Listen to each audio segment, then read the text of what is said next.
first win of the season. It is week 3 of Team Combat League from Mohegan Sun Resort and Casino in Uncasville, Connecticut. Welcome to Team Combat League, week number 3. Welcome to week 3 of Team Combat League. Ray Flores alongside Amir Tyson. Coming up, we got a doubleheader. First up, it'll be the undefeated 2-0 New York City Attitude matching up against making their season debut, the DC Destroyers. Amir, as we get set for our opening matchup, head-to-head, we got a doubleheader here tonight, but New York City, they are on a roll. They're undefeated 2-0, but they have a tall task ahead of them, the debuting DC Destroyers. Well, I'm from DC, so, they're representing where I'm from, so I'm happy about that. But New York, a lot of the fighters, they're just determined, they're ready to go, and they're ready to win, and that's why they've been victorious 2 weeks in a row. So we'll see what happens. This whole thing's a really exhilarating experience. I love the concept. I love to be a part of this, and I can't wait. Speaking of the concept, here's how it all breaks down if you are new to Team Combat League. We have 6 teams that are vying for 4 playoff positions. Coming up in June, they will match up in a semifinal matchup and then look ahead towards our championship in the early part of July. When it comes to competition, here is how it unfolds throughout the course of the night. Each individual matchup, both teams will go head-to-head for 18 rounds. We will go 6 rounds, then have a 5-minute break. Then go 6 rounds and have an intermission. Then we will finish off with the final 6 rounds. So 18 rounds is what we go. At the end of the 18 rounds, every single scorecard from every single round is tallied up, and then we will announce the winner as to who will go ahead and elevate their record and increase their way in the standings with Team Combat League. Next year, though, we got some exciting news. Next season already, we are adding 6 more teams. So in Season 2 of Team Combat League, there will be 12 teams total matching up. But tonight, our focus, at least in the first half, is New York City and D.C. D.C. led by head coach Barry Hunter. New York City led by Benny Roman. That is on the way, coming up next. And right now, I send it to Paulie Malignaggi, who's standing by with a member of the New York City Attitude, a fighter to watch here tonight. Thank you, Ray. I'm here with Ralph Clemente of the New York City Attitude. 2 fights, 2 wins for the New York City Attitude. You guys are undefeated, bro. Let me know, what's the intensity like? What's the feeling like in that dressing room? Man, it feels like we're ready to go to war, Usually they say boxing is a lonely sport, but now we got everybody all together, and we feel like an army, we're ready to tear it down. What makes you guys different than everybody else? You know what it is? If you walk around New York, it's not a lot of people think. It's a lot of people keeping to themselves, keeping quiet, but then when things get started, we get started. So, New York City Attitude. Of course, we talk with our hands here. Well, let me ask you something. You've been a really big spark for the team. The team has a solid fundamental team. You guys have done well, but you yourself have been a really big spark. What's the secret behind that kind of intensity? What makes you tick in there? Because we've seen you attack like a pit bull, and any time you've been in there in the bell ring. Well, you know what it is for me. I've never boxed to win. I box to hurt. I'm in a fight when I'm in there. This isn't boxing for me. So when I'm in there, I just takes over, and I'm ready to take him out. You heard it right here from Ralph Clemente, one of the more exciting fighters in this entire league. Back to you, Ray.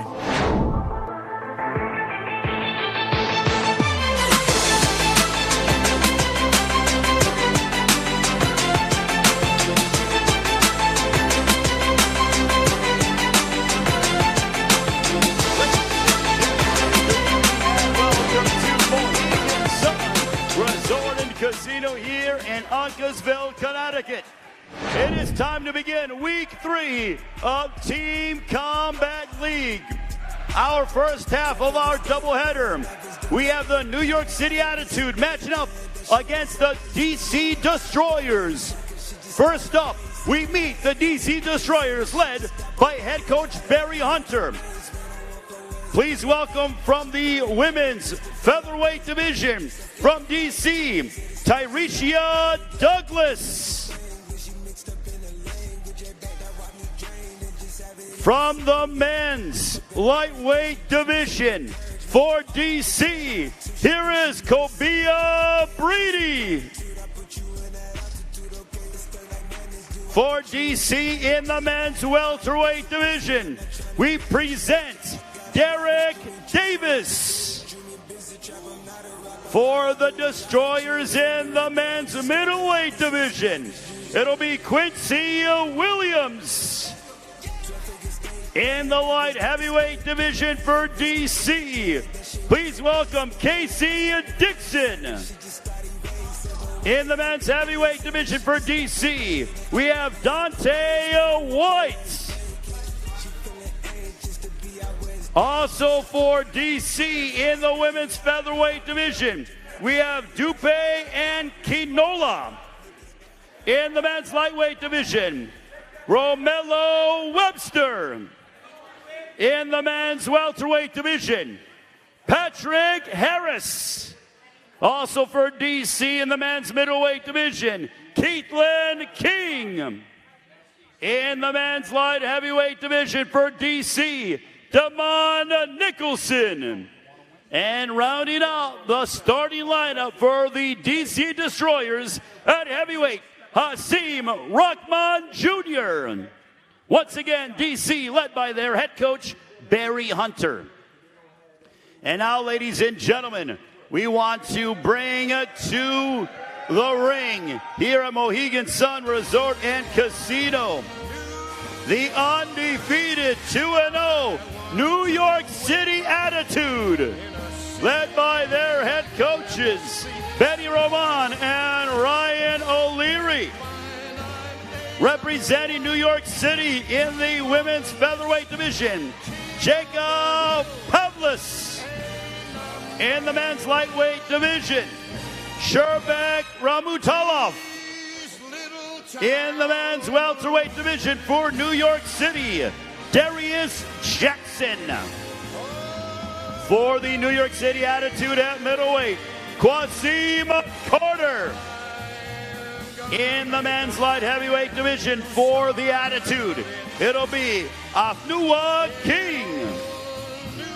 For New York City at heavyweight, Kanja Nathan. In the women's featherweight division for New York City, True Diley. For New York City at lightweight, we have Janabek Komatov. At welterweight for New York City, here is Charles Gardner. In the middleweight division for New York City, Christian Cangelosi. At light heavyweight for New York City, Fred Julan. And rounding out the starting lineup for New York City, we have at heavyweight Earl Newman. Once again, the New York City Attitude, coached by Benny Roman and Ryan O'Leary. It's time to begin our matchup between New York City and DC.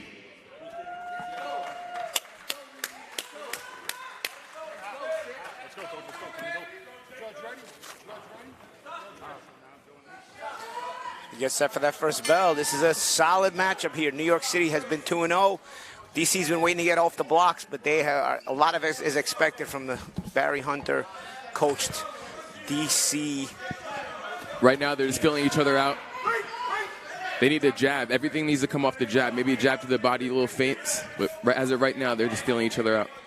Yeah, well, with this concept, with Team Combat League, you really don't have too much time to feel each other out. Look at them throwing heavy leather. You know what? The women have provided plenty of fireworks. Nice counter left there. That was good head movement by DC. As we are starting off with Tyrecia Douglas and Jasia Pavlis. DC making their season debut, New York City, undefeated 2-0. You see Pavlis has been a bit more aggressive. Douglas has some, you can see she's a sharp counterpuncher, but she's got to start leading a little bit more. You only got 3 minutes to get the job done. You can see Douglas has ability, but she's waiting a lot, and she's allowing Pavlis to get off first every time, and it puts herself out of position. Pavlis pushing the issue. Pavlis is letting her hands go. That's what she needs to do. It's not one round. Good right hook there by Douglas as she caught a wild swinging Pavlis of New York City. See right here, Douglas should be getting off first. She's a lankier frame. She should be using that jab like Omar was saying, like Amir was saying, and from there we should, she could be able to trigger other shots. But instead, by waiting, she's allowing Pavlis to get off more shots. Pavlis just landed a nice right on the left cheek of Douglas. And even if New York City. And even if you're not going to get off first, use some feints, give some changes of look so that Pavlis doesn't get too comfortable being first. Because now Pavlis is starting to really get comfortable being first because she's got no resistance coming back most of the time. When she's on the ropes, that's when she needs to throw body shots. So 2-minute rounds for the women. That'll end our first round. We are going 18, so we're going to go 6 rounds, have an intermission, then another 6 rounds, have an intermission as we take a look at some of the action, gentlemen, of what we saw. The action was fast and furious. Yeah, that was a sharp counter left hand there by Douglas, as you mentioned during the round, Ray. But overall, you see Douglas waits a bit too long, and it was Pavlis who most of the time was pushing that issue. Yeah, I think Pavlis won that round.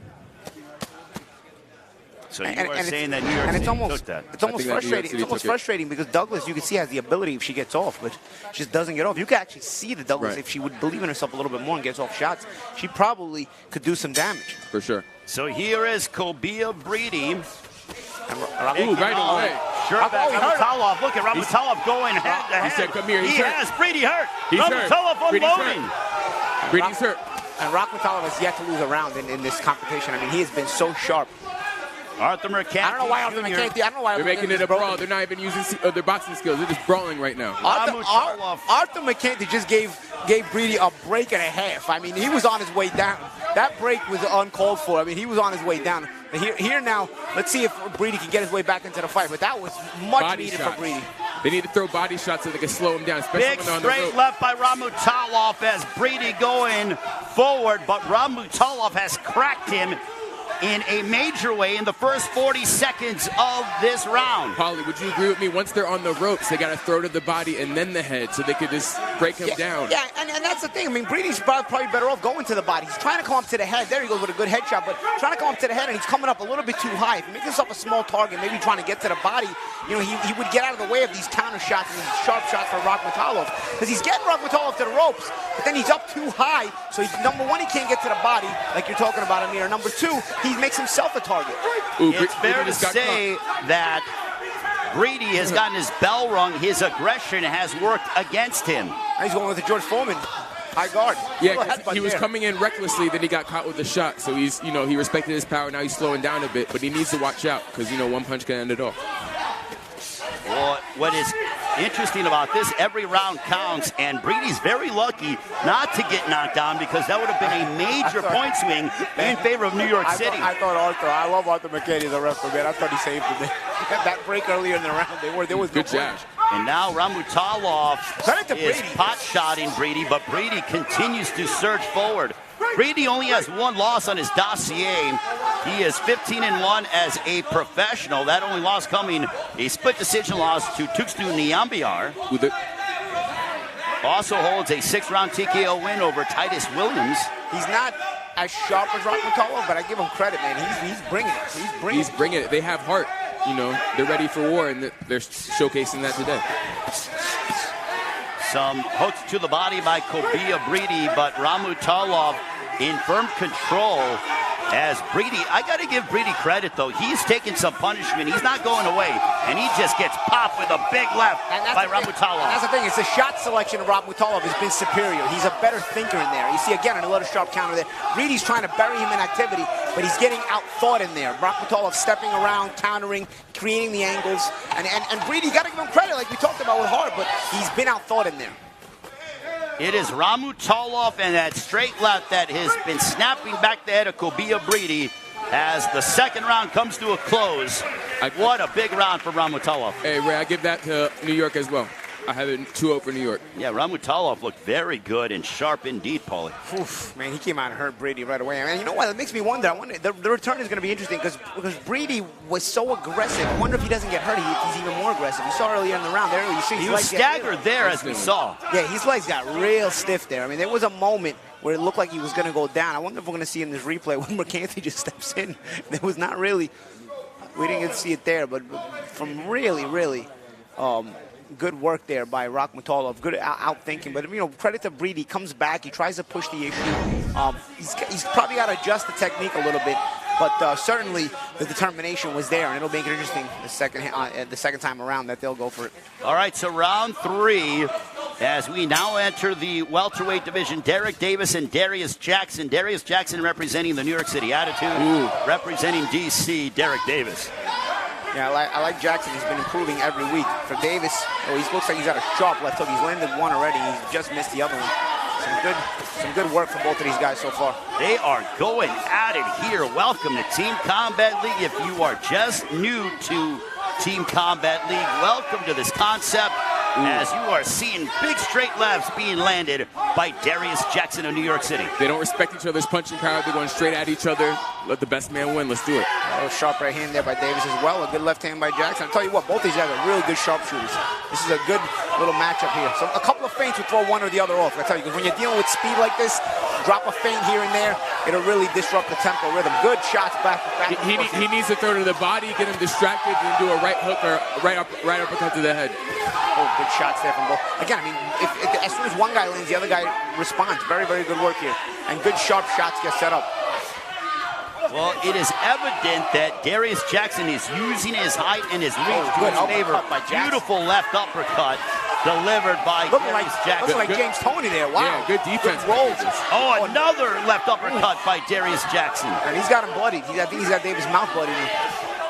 He's just working it with the jab. He's putting it in his face. I tell you, he wants him to feel it. I'm telling you, I've seen Jackson improve more and more every single week, and he's got a good fighter in front of him. I tell you, Davis is a good fighter, but he's getting picked apart more. He's just gotten a sharper guy in front of him. Yeah, Jackson's doing a little dirty tactic. Oh, good uppercut there again. Yeah, good catch there, Amir. He's holding the head down with one hand and shooting the uppercut with the other hand. Darius Jackson has found a home for that left uppercut. Ooh. Derek Davis going forward, and he is getting blasted left. One thing about Davis is you keep that palm down in front of his chin a little bit to block those uppercuts, man. Keep the glove there, palm down, because those uppercuts are landing cleanly on the part of Jackson. Yeah, Jackson's just attacking his body. Oh, beautiful left to the body by Darius Jackson, and he comes upstairs. Attack the body, the head will fall.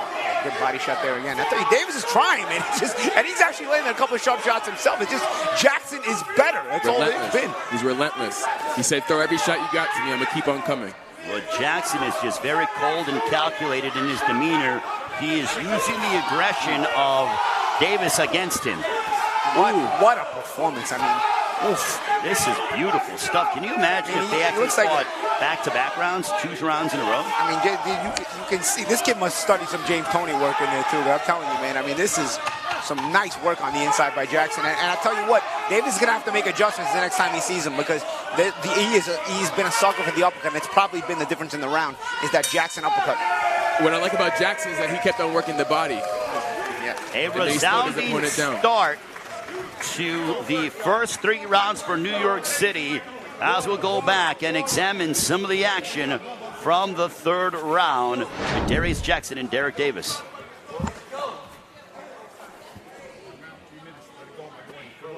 You just saw Jackson was just a little sharper. He saw Davis do some good work himself, but Jackson was just a little sharper, knew how to use his height a little bit better, even on the inside, knew how to pick his spots a little better. Sharp defense on the inside, rolling and then making him pay on the counters, doubling up the left hand there on that counter. Here we are at the next round. All right, so middleweights now. Quincy Williams from D.C., Quasim Carter for New York City. Paulie, in your unofficial scorecard, I would imagine you have New York City ahead 3-0. Yeah, I got it a shutout, and it's not for lack of quality on DC's part, I'll tell you that. I love how Williams is using his jab. He's keeping the distance. Good shot to the body by Quincy Williams of D.C. A nice little sharp check left hook there on the part of Carter, as well as he's trying to get busy with his own jab now. So much for a feeling out process. That's what Team Combat League is about. Carter. They do not believe in a feeling out process. They want the action to start fast and furious. That's exactly what you get every single week. You know, both sides have tried to start fast. It's just been the New York guys have been a little sharper here. And again, you know, you got a sharp fighter like Quincy Williams. Is just the activity of Carter now. He's throwing 2 or 3 jabs for the amount of jabs Williams is throwing, and he ends up turning a couple of them into good left hooks. A good little short uppercut counter there by Williams. Yeah, I feel like Williams' jab is his main thing he's doing right now. He's throwing everything off the jab. He's jabbing, and then he's throwing the right hand. Jabbing, right hand to the body. Oh, good right hand there by Carter. Well, in the previous 2 rounds of Kobia Breedy and Derek Davis, their aggression worked against them, and New York City was resigned to be counterpunchers, but effective in that motto. Now Carter's letting his hands go. He feels comfortable now. Left hook by Carter as he bangs the body of Quincy Williams. Just over the midway point of the fourth. I want to see Carter do more feints and then throw a right hand to the chin.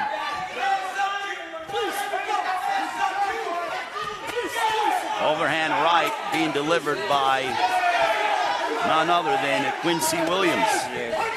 This is the DC Destroyers season debut. New York City 2-0. Yep. They lead Team Combat League in the standings.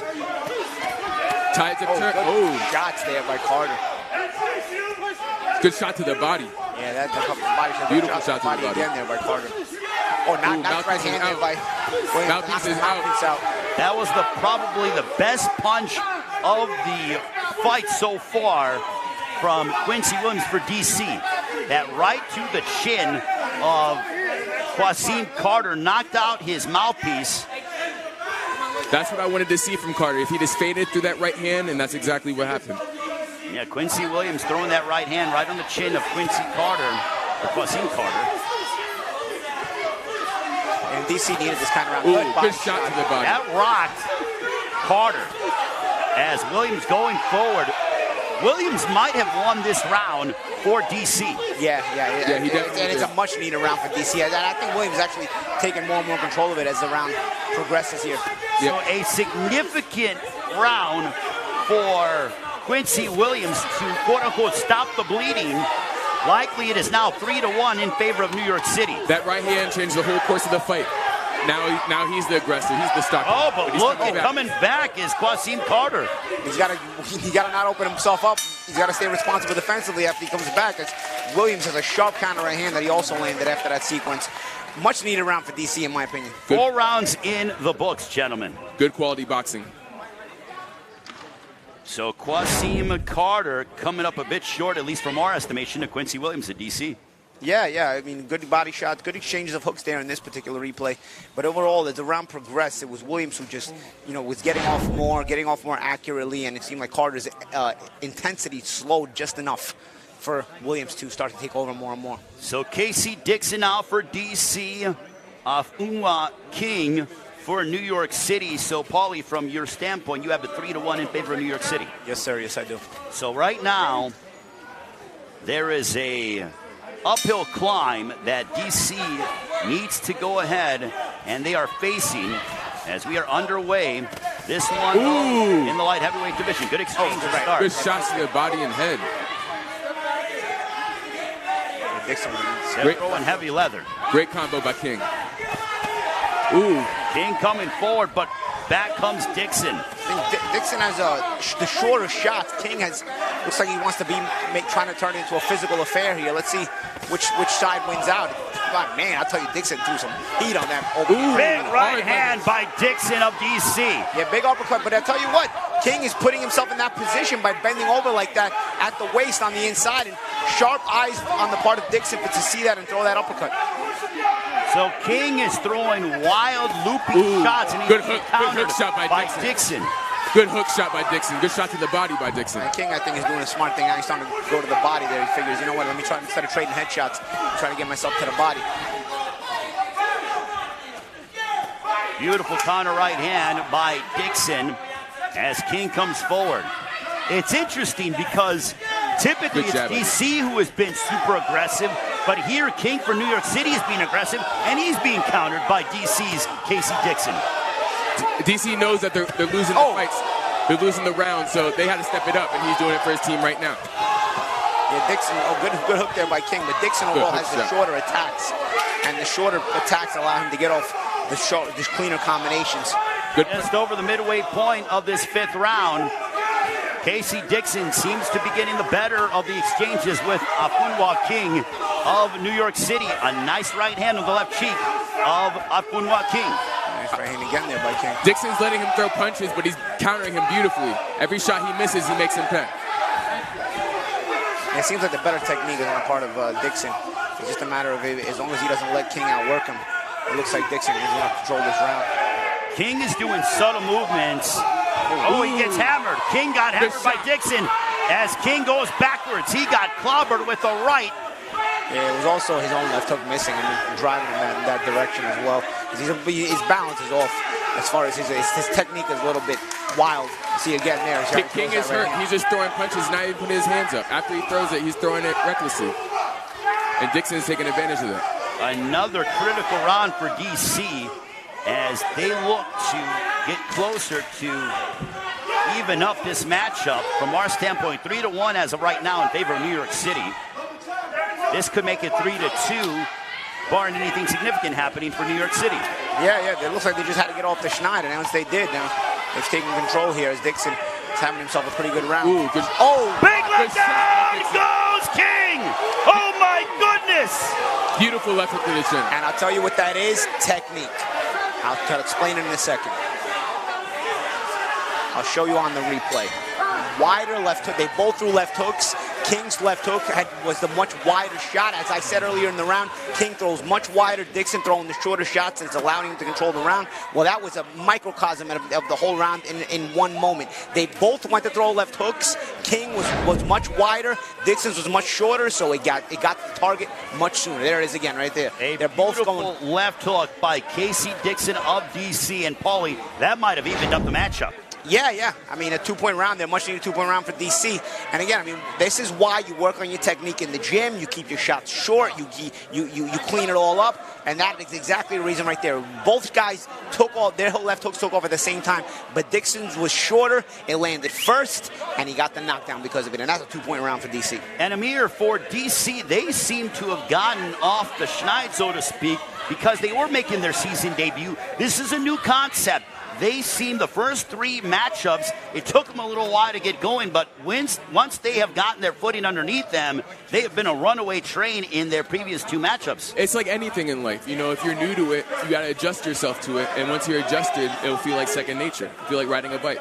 So now it is Dante White for DC out of the red corner. Kanjay Nathan for New York City. And now with the momentum on the part of DC, it's big red hand down goes Nathan! Oh my goodness, Nathan's hurt! And this one's over! He's not getting up. He's not getting up. Kanjay Nathan finished off by Dante White. Wow. DC with a major point swing. A knockdown at light heavyweight and a knockout here at heavyweight. Resounding knockout. Folks, at knockouts, we scored them 10-7 here because the competition continues. I was just going to say, having seen Kanjay Nathan fight last week, he was a little bit kind of slow in his movement, and I wanted to see if he had made the adjustment in this week. But he's sort of a lackadaisical guy, and that lackadaisicalness got him caught there.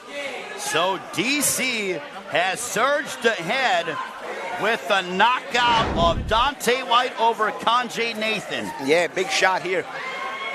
You saw, what was it, overhand right? What did he hit him with? It looked like an overhand right. Yeah, big shot. It looked like Kanjay is going for his own shot there. That's why he never sees it yet. Boom, on the right top on of the head. Right on the temple, top of the head. Short-circuited his legs. And you know what? Once again, they threw at the same time, and the guy with the shorter shot landed again. Look at the 2 knockdowns in these rounds. This is the last round here. We're getting a look at Dixon and Nafu. He didn't see it coming. Look. If he had saw it coming, he would have braced for it, but he didn't see it coming, so it had more of an effect. And that's the thing. I mean, when you're throwing your own shot, a lot of times you don't see it coming, and that was the problem with Nathan. He was throwing his own right hand.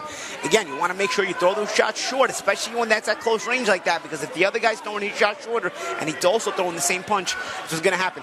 In the knockdown before the round before, we saw both guys take off with left hooks at the same time. The shorter one landed for Dixon.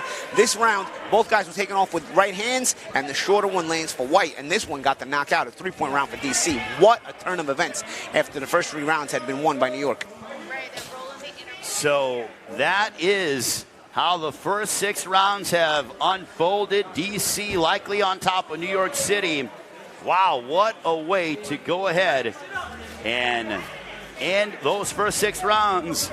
And now we are at intermission. We'll come back with the next 6 rounds. But so Paulie Malignaggi spoke with our very own, the CEO of Team Combat League. Hello, I'm Amir Tyson. We're with Ahmed. I'm here with DJ from Onwards. Ahmed, what made you pick Onwards? What made you gravitate to Onwards as a glove than other brands and other options? Thanks, Amir. Given the fact that, TCL has a very unique concept and it's not your traditional boxing, you're going to have to be gloved up as a team unit for a long time sitting down. So the comfort level for the boxers, we wanted to focus that on. We saw with Onward, when it comes to the performance level as well, they were at the highest level. So that's what really we focus towards and going with them. Awesome. Can you elaborate on what Ahmed just said? Yeah, I think traditional boxing, the fighter gets gloved up and then they go and they compete. I think now, with this model that TCL is bringing forth, it's a team model, right? So everybody is sitting there alongside, on ringside, waiting for their opportunity to compete. So comfort in their gloves and being gloved up for an extended period of time. And then once they walk in between the ropes, it's all about performance. So if you look at our glove, almost like the way a sprinter looks at a sprinting shoe, right? We cut out all the fat, all the padding is in all the right places. The materials that we use are at the highest level. Okay. So on a manufacturing standpoint, what we wanted to do is we wanted to give the fighters the best opportunity for them to compete at the highest level with the best product on their hands. And we believe that Onward and TCL makes a great combination. Awesome. Great talking to you guys. We'll see the fighters wear Onward tonight. Thank you. Always sir. Onward. Yes, sir. All right. Thank you.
All right, welcome back to Team Combat League. Wow, Amir, fantastic interview with Ahmed Sheikh, the CEO of Team Combat League and also our glove manufacturer. But right now, it is now our next 6 rounds. We will start off with Dupe Ankinola of DC and Trudy Lee, I stand corrected, of New York City.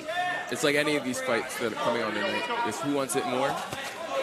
They're going to come out victorious, but we shall see. So that knockout of Dante White over Kanja Nathan has put DC on top, and they had 2 very big rounds from Casey Dixon and Dante White. Trudy Lee had a big momentum swing for New York last week, starting out the second half with a knockdown.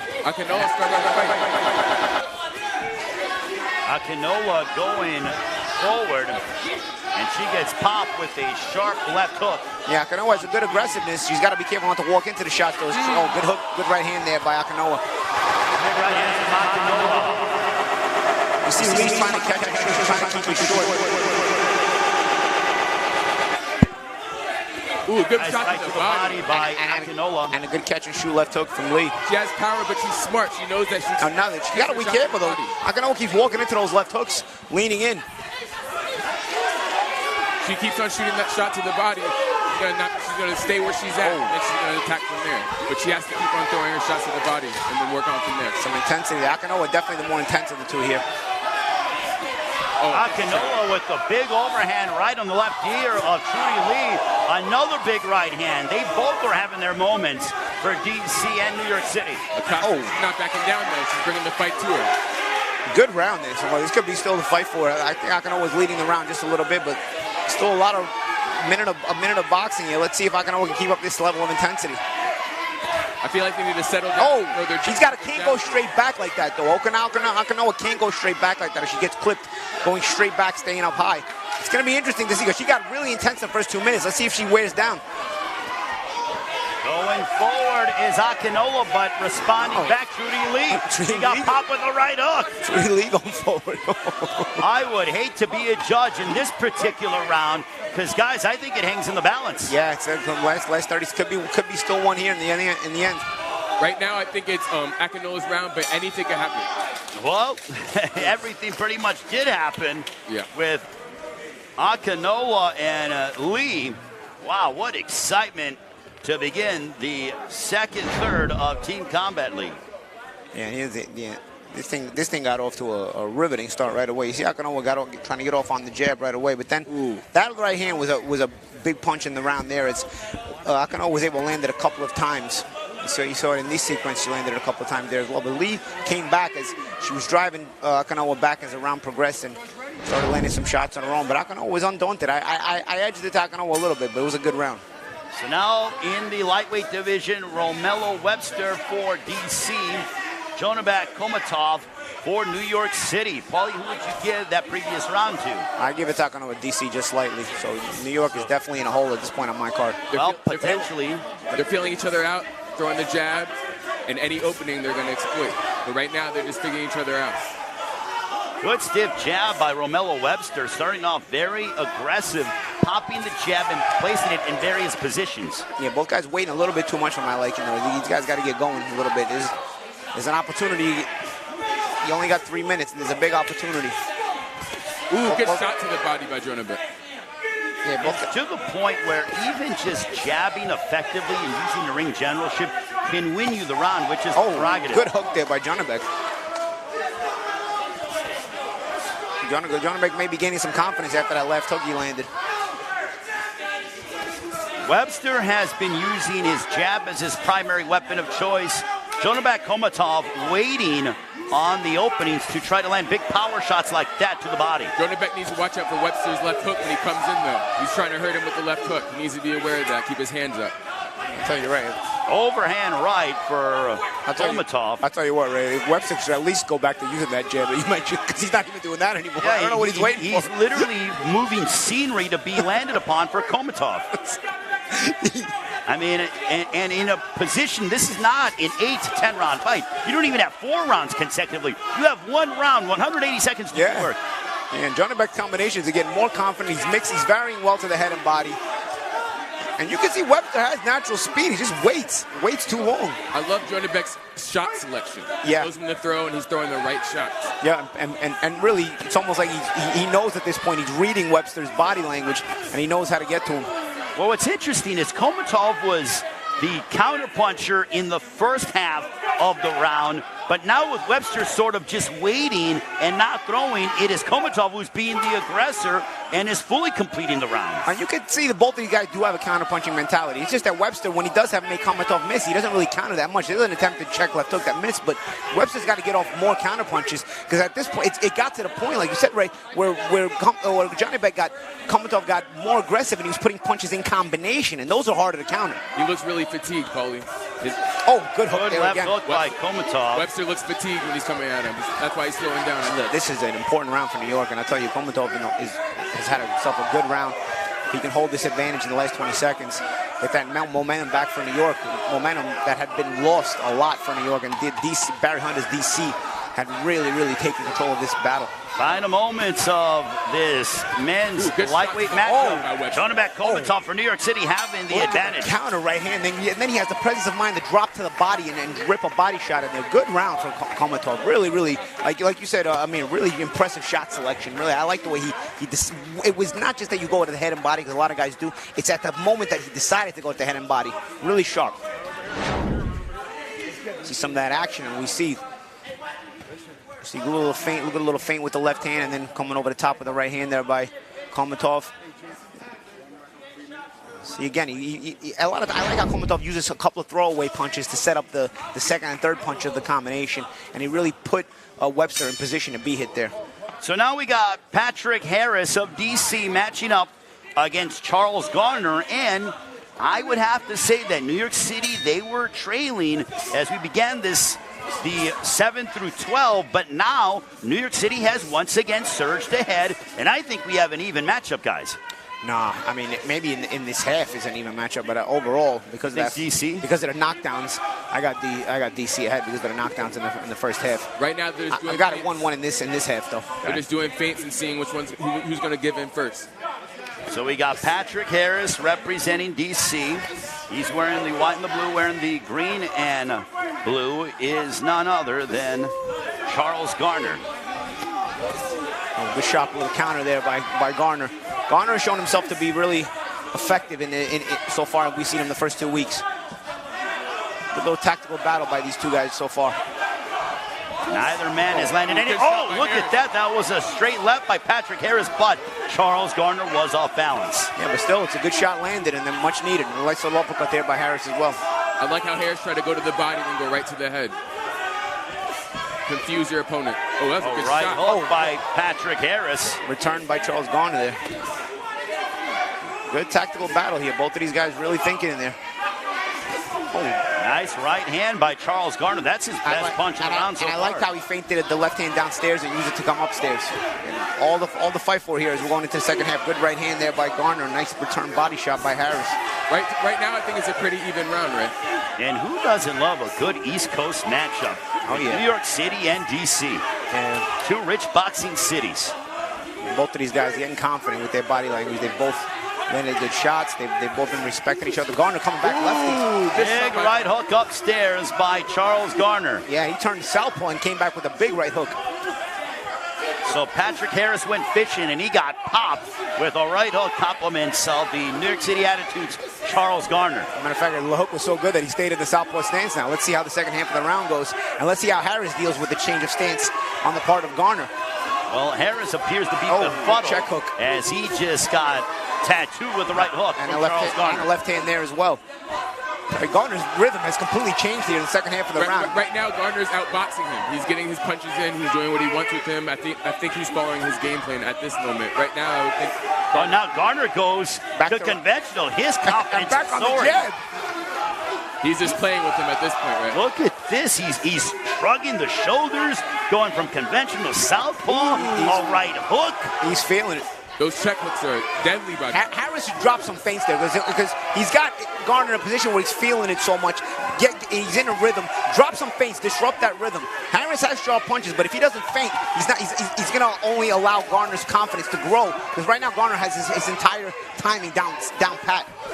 If I could give an award to Swaggiest Fighter of the Night, it would be to Charles Garner of the New York City Attitude. Comes in with the ODB hairstyle already, you know. I mean, seriously, that is one swaggy dude as he demonstrated that inside the ring. What flair inside and outside the ring for Charles Garner. His check hook and his movement is what won him that round. Absolutely. You know, after a first half that was very even, as you had mentioned, Amir, you know, in the second half, he turned southpaw and really switched up things a lot. That was a good left hand by Harris earlier in the round, but as the round progressed, Garner really got going. And guys, this is an interesting matchup. I'll tell you what, because I was at this tryout. When these guys boxed each other for a spot on the New York team, and Cangelosi got the spot. But I bet you Kithlan King has someone finished business here, because I watched these guys spar each other, and they gave the spot to Cangelosi. It looks like King wound up on the DC, trying out for the DC team and got the spot.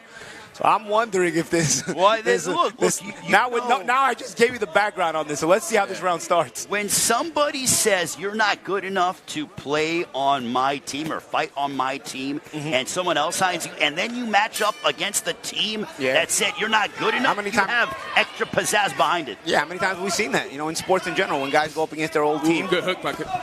Cangelosi has shown to have a good hook through, but of course, again, King is he's gonna be motivated for this matchup. I'll tell you what. These are middleweights, and they have the physiques of that of being cruiserweights. Yeah, right now they're just throwing punches, but they need to be short and crisp. Right Big now, right hand by Cangelosi.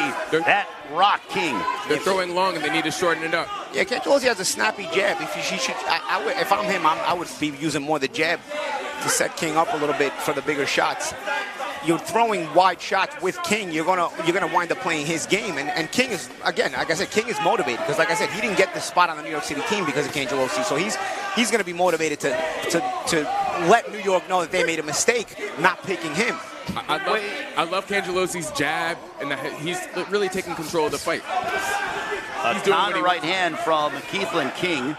But I think that the jab could be busier in this round. I think the feints could be busier in this round. Well, you mentioned with Keithlin King of DC that there is extra added motivation to try to prove that New York City made the wrong decision in electing to go with Christian Cangelosi. Yeah, with the second half of the round, I got Cangelosi slightly ahead in this round, but the round is still close enough to where King can get it back. Well, Keithlin King is starting to cut off the ring. That was a sharp uppercut counter. I think Cangelosi, he's outboxing him. He's making him miss. He's throwing punches. He's taking control of the fight. And off ring generalship alone, I feel like he's winning this round. Right to the body by Christian Cangelosi. It reminds me of the first half matchup with Dixon, right? Where they're both throwing, but Dixon had the shorter shots. These guys are both throwing, but Cangelosi has the shorter shots if he wants to. Though a good shot there by King. But the difference has been the shorter shots of Cangelosi so far. Coming up on a minute to go in round 10. This overall matchup scheduled for 18 will take a pause after round 12 has been completed. Ooh. I tell you what, if Cangelosi would straighten out that right hand, he'd land it. He keeps smacking with it, and he misses it a lot. There's a right by Keithlin King. Two big right hands. Yeah, and again, that comes down to throwing shots too wide. King throws the shorter shots on the inside and gets the scoring blows. But, you know, Cangelosi, he got his chin tested. He looked at it and kept on walking right to him. Chance of New York coming here at Mohegan Sun.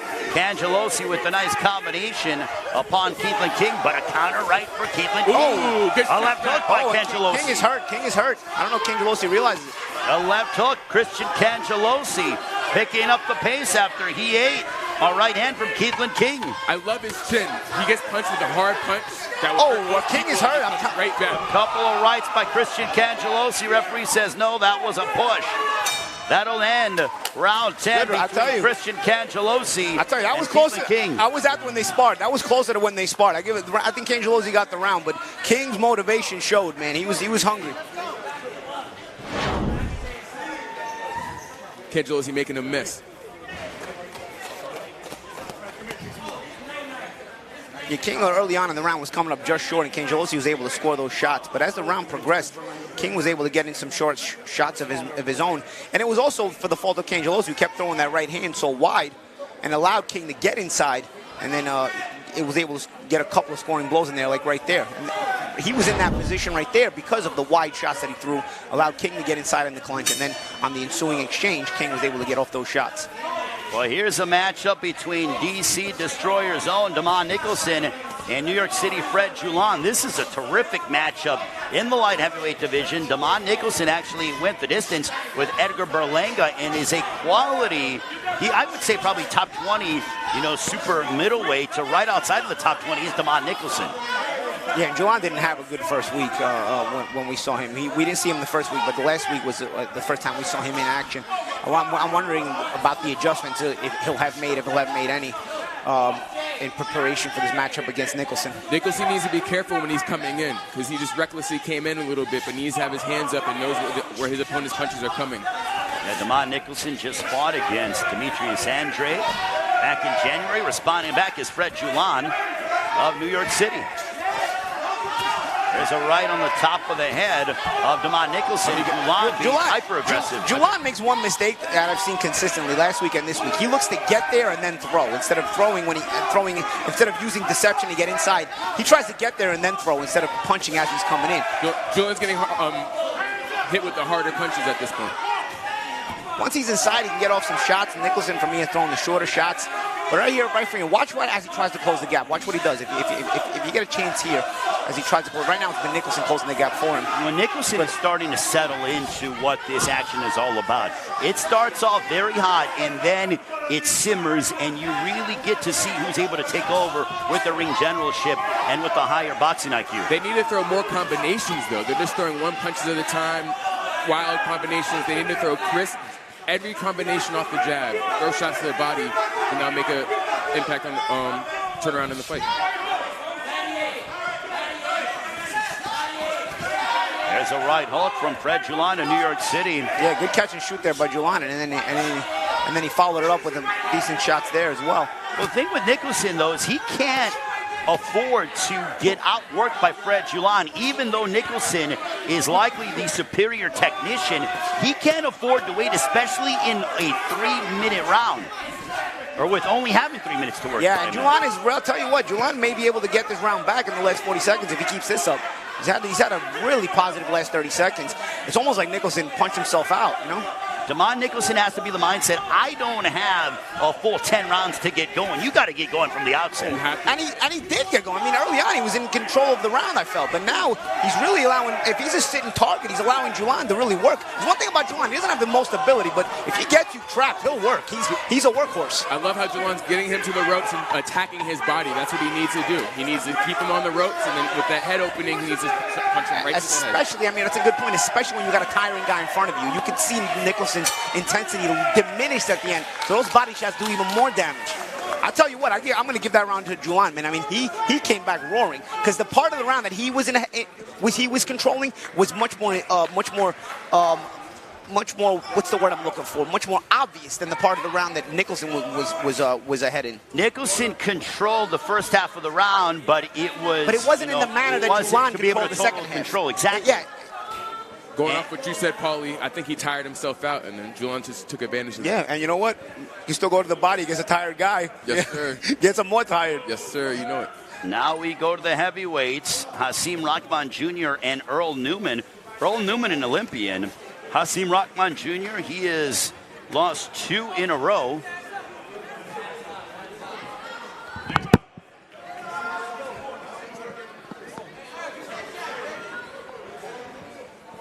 So we get ready to go with our next matchup.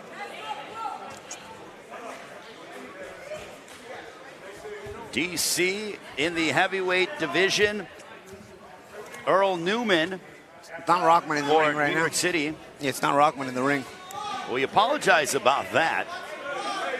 We are efforting. Norman Anili is who it is. Norman Anili for DC. So Norman Anili replacing Hasim Rahman Jr. Getting ready to say Rahman Jr. has lost 2 in a row. But it is Norman Anili who is in action for DC. As Norman Neely taking on Earl Newman. Paulie, how do you have this one scored so far? I'll tell you what, I don't have my whole scorecard. I had the first half at 57-54 for DC after the late knockdowns. But this half so far, I had DC winning the first round, and then New York has roared back the last 4 rounds in a row.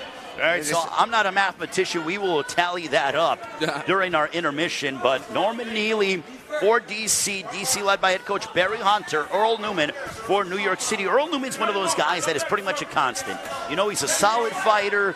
Is he, does he have, ability to make his way up the ranks in the sport? Absolutely. But, I think this is a very good platform for him to be able to display his talent for New York City. Oh, good body shot. I like his hooks and how he throws his hooks. Big Good right-handed. Neely's having a positive start to the round so far. Newman looks a little stiff to me. Norman Neely just clocked Earl Newman, and his head snapped back like that of a Pez dispenser.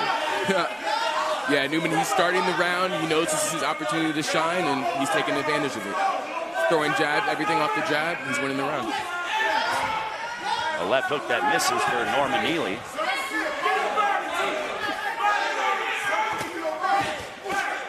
This is in the heavyweight division. Round 12, this one's scheduled for 18. This matchup between the undefeated New York City Attitude, 2-0. Oh, big right hand by Norman Neely. Pulled back, Newman pulling back. Newman looks a little lackadaisical, both in attack and on defense. And And and while Neely looking really, really sharp and intense, even when Newman does throw the shots and lands a shot, you see Neely's ready to fire back, and he's got that explosiveness to his punches you just saw there. A left hook to the body. We heard that here at our broadcast position, midway point of the 12th.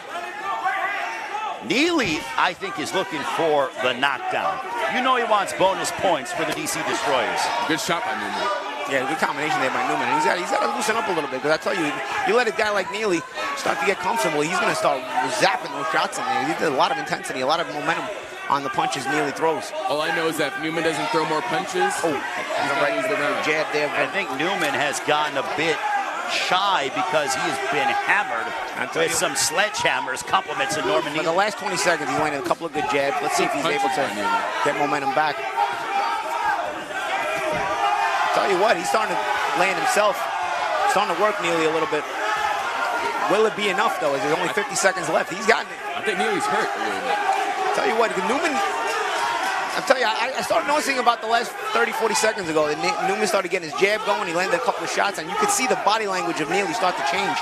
And then Newman is trying to keep this momentum going here. Newman now attacking the body of Norman Neely. Oh, good right hand. Beautiful right on the left ear of Norman Neely. Good exchange as Neely fired right back with a nice combination. That was a good check hook by Newman when he's on the rope. You see Neely looking to rest here. He's looking to get that smothering and rest. Let's see if they can close this round out. Good punches and punches. Well, round 12 has come to a close as Norman Neely and Earl Newman will conclude in a competitive round. I'm going to give it to Neely. Stuff.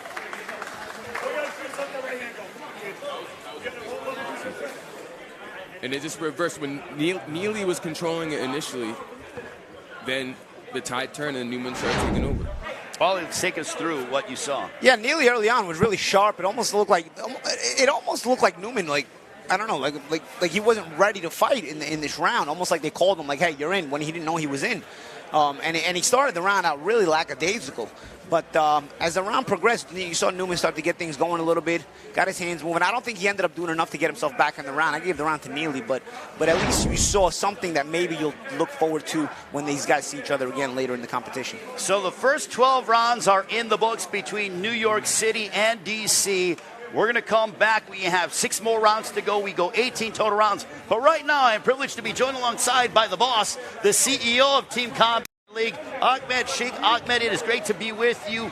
Week 3 of Team Combat League, this new concept. What a refreshing moment and a refreshing start, invigoration to combat sports through the first 3 weeks. What are your thoughts on what we've seen so far?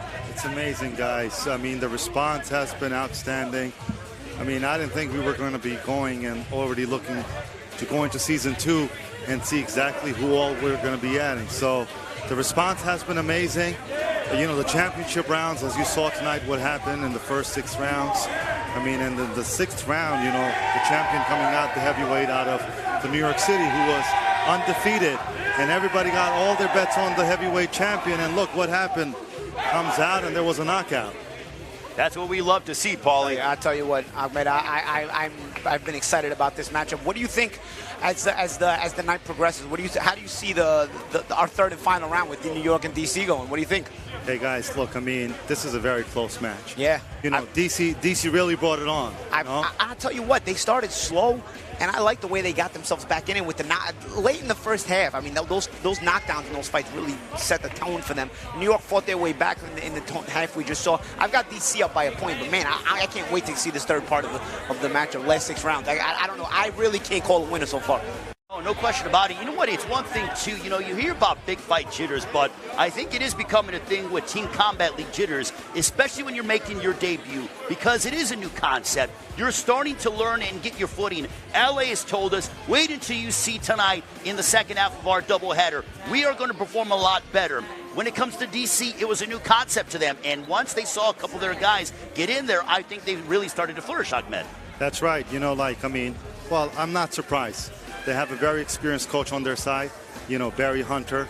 I mean, this is all, I wasn't expecting nothing but what they came out as they settled into the much later rounds, DC's turning up the heat on these guys. Well, we hear about expansion in Major League Baseball. Salt Lake City wants a Major League Baseball team, but there's also expansion in Season 2 of Team Combat League already. Right now, we have 6 teams that are vying for 4 playoff positions. But Ahmed, the success, the excitement, the viewership have been so much that you're already adding 6 more teams for Season 2 next year. Is that correct? That's right. Alhamdulillah, this is amazing, the way the response that we've gotten from the market and from the public and how the fans are tuning in.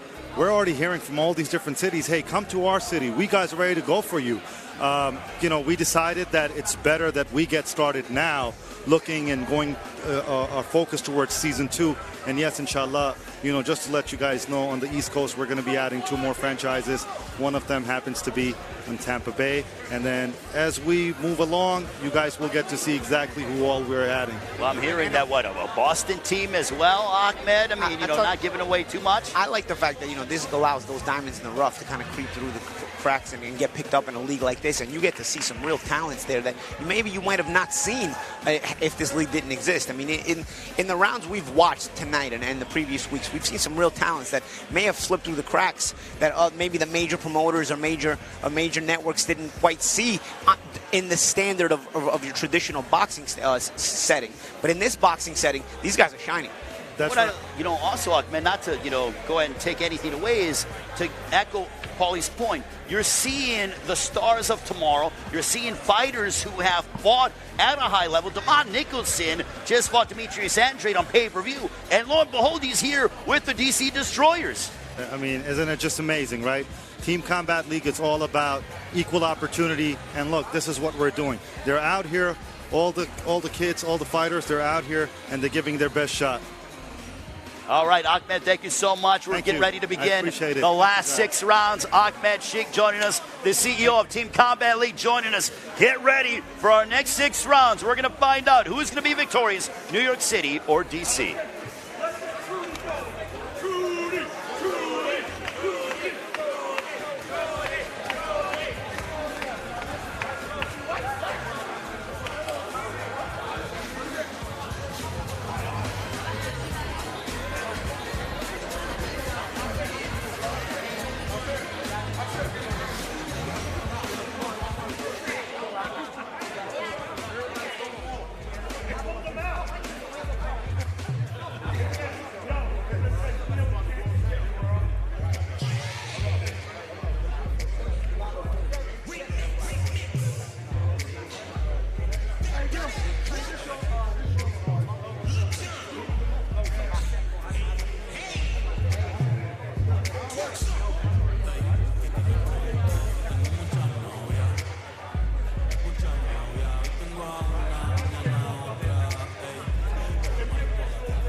Yeah, so guys, going into this last 6 rounds, I've got it 113 to 112 for DC. So by a point. Yeah, keep in mind there was some knockdowns in the first half as well. The knockout counts for 3 points in round 6 of the first half, and then obviously the 10-8 round also there was a knockdown in round 5 where DC got that knockdown as well. That wasn't a knockout, so that was a 10-8 round. But then in the second half, I had New York fighting their way back, either winning the next 4 of the next 6 rounds. Yes. Yeah, I really think that... I don't know why we only have 9 rounds on the scorecard here, guys. My score is 113, 112. Okay, so you have 113, 112 for DC, and that is how it is. But, as we go ahead, Paulie Malignaggi has a 113, 112 in favor of the DC Destroyers. I really thought New York was winning initially, but as it progressed, as the fight progressed, DC started coming back. They knew that they were behind, and they had, step it up a bit, and that's what they did. Well, our final 6 rounds, you got Dupe Akinola and also Trudy Lee in the women's featherweight division. That'll be up next. We will end it with Norman Neely and Earl Newman. So the heavyweights will close it out. And right now, Paulie Malignaggi has DC on top by a point, 113-112. And as we get ready for these final 6 rounds, also want to let you know that we are going to have a bye week next week. So next week will be a bye week. We will be off. And then 2 weeks from tonight, we will be back with Team Combat League week number 4, a bye week with Team Combat League. We'll come back in 2 weeks from tonight here from Mohegan Sun Resort and Casino. Hey, look, guys, I love what I heard out of Ahmed Sheikh, the CEO of Team Combat League. 6 new franchises being added to Team Combat League in Season 2. I love it. It signifies that people are loving what they see, and it's going to grow more and more and more every week that passes. So I can't wait to see, what happens. Yeah, I mean, with action like this, I think people, as long as they tune in, it's going to be something that they like. We're seeing a nip and tuck battle here with New York and DC, and a lot of these battles have been like this, where it's back and forth. Fresh guys constantly coming in, and now as the rounds progress, there's more on the line because you're cognizant of if your team's winning or losing, how close it is. So you're already fresh, plus you're going to be all that more intense with the understanding of what the scorecards might be. It's really, really a lot of fun. But these type of fights are what gravitate people to this concept, and this concept is getting a lot of love from people online, Twitter, because it's unique and it's different, and that's what gets the most attention. Make sure to follow us on social media at Instagram at Team Combat League. Ahmed Sheikh doing a marvelous job, his entire staff. Belinda does a wonderful job making sure we all get to and from our destinations. And it is such a pleasure to be here in week number 3 of Team Combat League. And now we get ready for our final third. 6 more rounds to go as we welcome once again Dupe Akinola and Trudy Lee. They will match up. What a fun first round that they had. Yeah, I had Akinola just edging it, but it was really, really good. Well, get ready. You have DC on top, 113-112. These final 6 rounds are ever so significant. We are underway with round 13 of 18. After the 18th round is completed, we will tally up the score totals and announce the winner. I love how Lee doesn't wait. She goes right for the body, right for the attack. She doesn't like any feeling out moment, and she's trying to make herself the aggressor in this fight. Chopping right hand for Akinola. Akinola likes that big right hand. She's landed it well. Trudy Lee's deceptive, but Akinola's waiting for her with that heavy right hand over the top. Yeah, she has to watch out for Akinola's counter punch. Yeah, waiting for that. And that counter right hand, you got to be careful. Get a little bit underneath it. Akinola's been more intense. If I'm Lee, I would throw the straighter punches. You got somebody coming in and throwing a lot of wide punches. You can throw them down the middle, straight shots, and they'll be landing. Akinola has been landing and spraying Lee with that right hand as Lee was off balance, but she did get shaken up by Dupe Akinola of DC. Yeah, I just feel like she's bringing it to her, and at this point it's too much for her, but we'll see what Akinola could do. But at this point, I think Lee's winning this round hands down. These final 6 rounds are essentially the 4th quarter, or the championship rounds, as we like to say in prize fighting. Yeah. And I'll tell you what, we remember the first time Akinola started the round big and then kind of tired out because she throws such intense punches, and Lee was able to make the round close. I ended up still giving it to Akinola. But now let's see if, Lee's getting a lot. Right hook, that was a little bit wild for Akinola. And a chopping right hand blocked by Trudy Lee. Lee waiting for that left hook, but neither woman is throwing any jabs whatsoever. It's just heavy left, big right hand by Akinola. Yeah, and that's one thing Akinola has had a lot of success with in both rounds she's seen Lee tonight, that overhand right. Lee's got to learn to get underneath those kind of punches. And again, in my opinion, she should also be throwing those straight shots at Akinola, because Akinola throws a lot of wide punches you can throw inside of her. Good round for Akinola here to get things started for DC in the second half. What a round between Dupe Akinola and Trudy Lee. Gentlemen, what action that we have witnessed. See that action from that round. You see what Akinola likes to do. She likes to throw one wide shot and then it almost cocks her hip to throw the other second wide shot even harder. And if you notice, if she throws the first shot as a hook, she throws an even harder overhand right. If she throws a hard overhand right, she throws an even harder hook because her hips are already in place to whip back around. And that's kind of how she designs her momentum with her combination. That was a big right hand there over the top of Lee's jab. Akinola, I called her Lee. I've mixed up the names, but I can know she won the round, hands down. Easy work. DC continues to increase their lead, and now staying with the women's featherweight division, Tyrecia Douglas of DC, Jacob Pavlis of New York City. New York City's undefeated record of 2-0 hangs in the balance. They started off week 1 and 2 with 2 resounding victories, but now DC's looking to take away that undefeated record.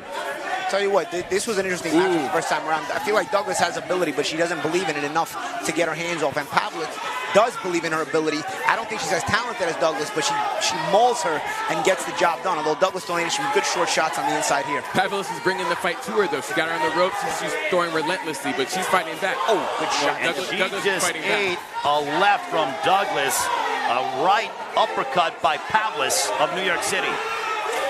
The power of these punches is immense. Like I hear the punches they're just throwing. Good shot there by Pavlis. From either one of these combatants. Throwing with bad intentions. They're trying to get each other out of there. You can see Pavlis likes to control the ring. She likes to take control and put you where she wants to put you. And she's got Douglas against the ropes here. Good double right to the body by Douglas, followed by a couple lefts over the top at short distance. Good body shots and hooks by Douglas. But the pressure of Pavlis is wearing on Tyrecia Douglas of DC. You know, Pavlis is a smart boxer. You know, she's going to punch to the body. She's going to go right to the head. She sets Douglas up, but Douglas has to be ready for that and counter her when she does it. But I tell you, the intensity of Pavlis sometimes overtakes Douglas. You see Douglas starting to breathe with the mouth open. Again, I'll say it. I think Douglas has more ability here, but Pavlis is just relentless. But she's so strong. She's strong and she's trying to make it a physical affair, which doesn't favor Tyrecia Douglas. Every shot Pavlis throws, it's like she wants to knock him out. Notice her mouth wide open, Douglas. She's looking to get those breaks. Good body shot right to the body by Pavlis. Nice uppercut that followed as well. But Douglas isn't giving up. She's fighting back. She's bringing the fight to her. This is a big round for New York City as Pavlis goes ahead and likely handles business against DC's Tyrecia Douglas. Yeah, I'll give that round to Pavlis, but I give credit to Douglas for fighting back more that particular round. Douglas has talent. You can see Douglas has talent, but she doesn't get off enough to take these rounds. Pavlis bringing her to the corner, just throwing punches. Yeah, but you see the shorter shots are being thrown by Douglas, but she's being buried in activity by Pavlis, and that's what's carrying the round. Ends up carrying the round for Pavlis.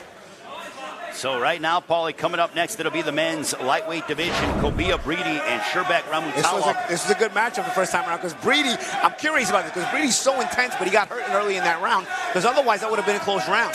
Let's see if he's able to bring that same intensity to Rakhmontalov, who's got a great sense of timing. I don't think Breedy is going to be anywhere near as aggressive as he was because he was almost out and put on the canvas. I love how Breedy's just throwing the jab, and he just connected with a good left hook. Straight left from Sherbek Ramutalov of New York City. Yeah, look at the timing of Rakhmontalov. His eyes are so focused, and he's looking to pounce as soon as you're in the wrong place. So a nice counter there by Breedy. Breedy lunges in and he gets popped as Rakhmontalov using his reach and his distance well, almost luring in Kobia Breedy. You see Breedy, see the intensity of Breedy. He's always trying to bring it. He's always trying to bring it, trying to break you down. Sherbek's punch is going to get there first because his reach is longer, so any punch is harder, so he has to be careful. Breedy has to be careful coming in because he can get caught with some thunder if he does. You're right. I mean, and also Rakhmontalov's punches are just a little sharper, but again, Breedy, undaunted, he keeps bringing it. Nice shot, sharp shot there by Rakhmontalov, and that's what I'm talking about.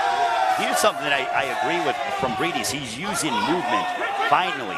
Instead of just being on the line, he's moving and using some feints. If you're going to be super aggressive, you better move and not be an easy target for anyone landing upon you. Changing the look, because his eyes swelled up. Look at that eye, swelled up a lot. He's taking shots. I mean, considering you only fight one round at a time, you're swelling like that. You think Rakhmontalov is picking you apart.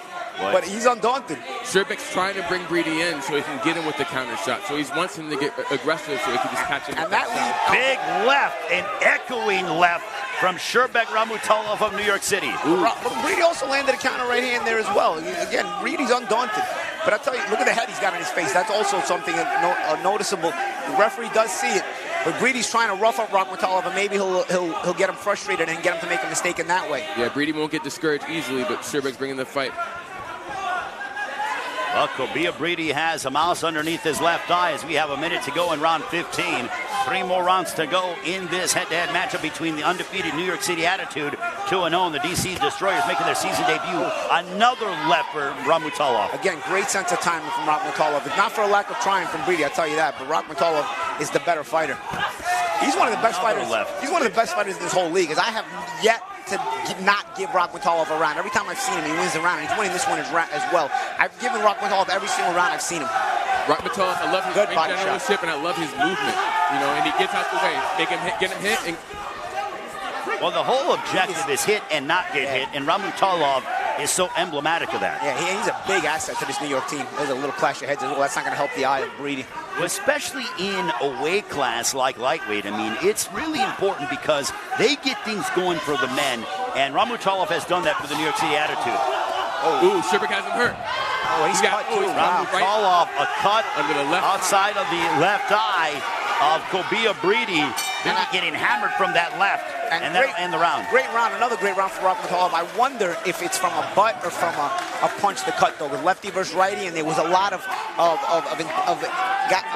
close encounters with those heads rubbing against each other. I wonder if that cut ended up coming from a punch or from a butt.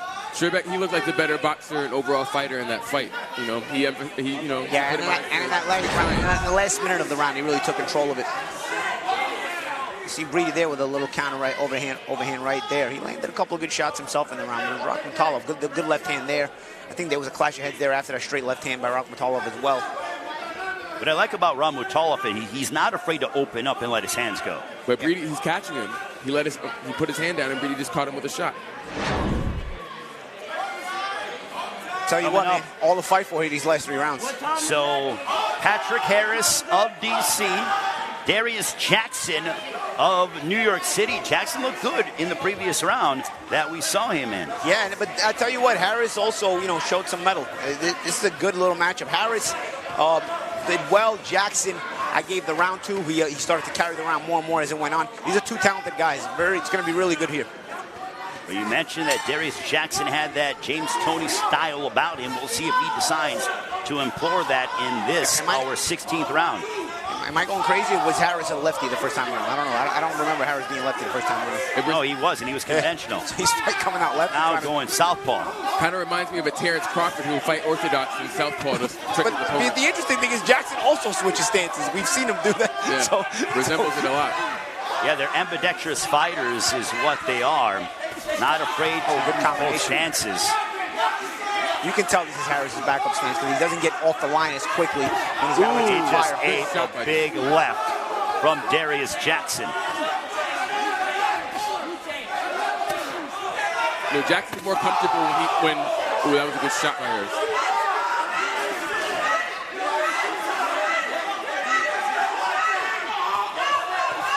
I feel like Jackson's most comfortable counter-punching. That's when he feels like the most at home, when he's counter-punching, making him miss and then getting him right back with the shot.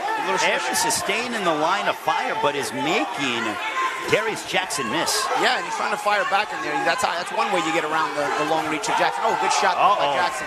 As Harris just got popped by Darius Jackson. So much for that. He literally backpedaled with his chin in the air, and Jackson tagged him. And that's the thing. A guy like Jackson with his long reach, he can reach you in weird spots. You can't get too lackadaisical. Good shots there by Harris in return. Harris keeps on coming at him, though. He's not getting discouraged, so that's always good. Well, I think Harris now is kind of stuck as to be like, well, I was fighting a pretty good round, and then I got clocked. A second that he gave an opportunity to Darius Jackson, he got hit majorly. I give Harris credit. The adjustment he's made this round is he's trying to hold his ground a little bit so he can fire back. But he's still getting picked apart a little bit too much. He's going to have to start bringing it to Harris, to Jackson. Patrick Harris just ate a left from Darius Jackson. And Jackson has been a bit more selective in this 16th round, but he's still picking apart Patrick Harris. He's coming with the uppercut, then he came with the hook, with the same hand. He just has control in the ring and ring generalship. He seems like he knows what he's doing in the ring and he's following his game plan. But Darius Jackson isn't afraid to be the counter-puncher, and he's not afraid to start things, and I think he's demonstrated that over Patrick Harris of DC. Yeah, and a good little matchup. It's just been he's been just a little better because he's been able to reach Harris in different spots. But again, look at Harris, how he's worked on holding his position so he can try to counter back, and he's done a little bit better job this round.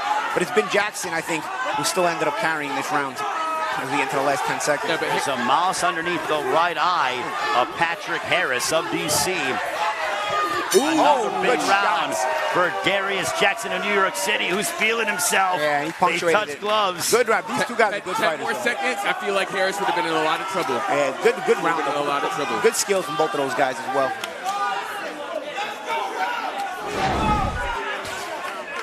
See, again, we talk about the adjustment Harris made in this round. He held his ground a little more. When Jackson attacked him, he held his ground a little bit, tried to slip and slide from where he was standing as opposed to getting back up.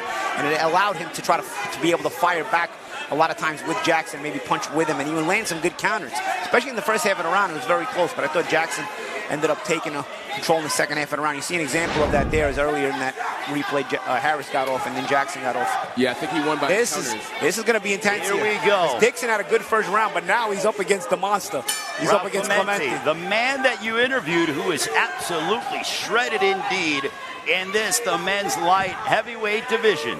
Yeah, and Dixon really pulled back for DC with getting those 2 points. Had a 2-point round, but now again he's gonna really have to summon it against Clemente. Good shots there by Clemente. He backs up Dixon to the ropes. Clemente tends to force a pace that you are uncomfortable with, but Dixon may be able to get some more respect with that speed. He's able to good shot there. Good right hand by Clemente. There's a right by Clemente. Yeah, Clemente just makes it sloppy, and just the prettier you want to make it, the more intense and rugged he makes it. Dixon is going to have to use that speed to get his respect. Dixon just landed a right on the top of the head of Ralph Clemente. I think it's a close matchup in these final 2 rounds, guys. Yeah, but New York City and DC. Clemente, he's bringing the fight to him. He's letting his hands go, everything. So right now, if I'm a judge, I'm looking at that. So at this point, I think he's ahead slightly. And he's managed to have the better work. And again, good the right hand there by Clemente. Dixon is going to have to make something happen here. His speed does have the respect. Good jab there by Clemente. Clemente's fighting a little more technical than we've seen him in the past, where he's usually just burying you. And that's probably because Dixon's speed forces that respect. Dixon just shook his head and down goes Clemente, but that was a slip. That was a slip. Casey Dixon just shook his head at Clemente as to be like, you know what, you can't hurt me. And I wonder what that does in this final half of this 17th round. Dixon has to stop throwing recklessly and focus on the body and combinations. If he throws recklessly, Clemente's going to play with big right hand by Clemente, who saw his opening with Dixon with his hands down. Yeah, I tell you, Dixon has a chance to win the round. He's got the respect of Clemente with the speed, but he's not getting off enough. And he's being careless by putting his hands down and not covering up. Clemente will take advantage of that. And Clemente may not land everything cleanly, but again, he's getting off so much more, and he's also not landing himself that much on Clemente. He's allowing Clemente to just outwork him and take the position from him. Yeah, every time Clemente throws combos, he's like hitting him at will almost. And also Clemente smartly going to the body there. There's a right on the left ear of Casey Dixon. And I'll tell you what, this is a very important round, guys. Big round for Clemente, big combination there. Even though, and a big right hand by Casey Dixon, but even though Clemente isn't landing clutch, he's catching the attention of the judges. Yeah, good right hand there by Dixon. That'll get the respect of Clemente. But again, look, Dixon, no follow-up from Dixon. He had an opportunity there to follow up after a big right hand, and instead, look who's following up. It's Clemente. He's making a mental mistake to allow Clemente to take back charge. That was a good shot to the body by Clemente on the ropes.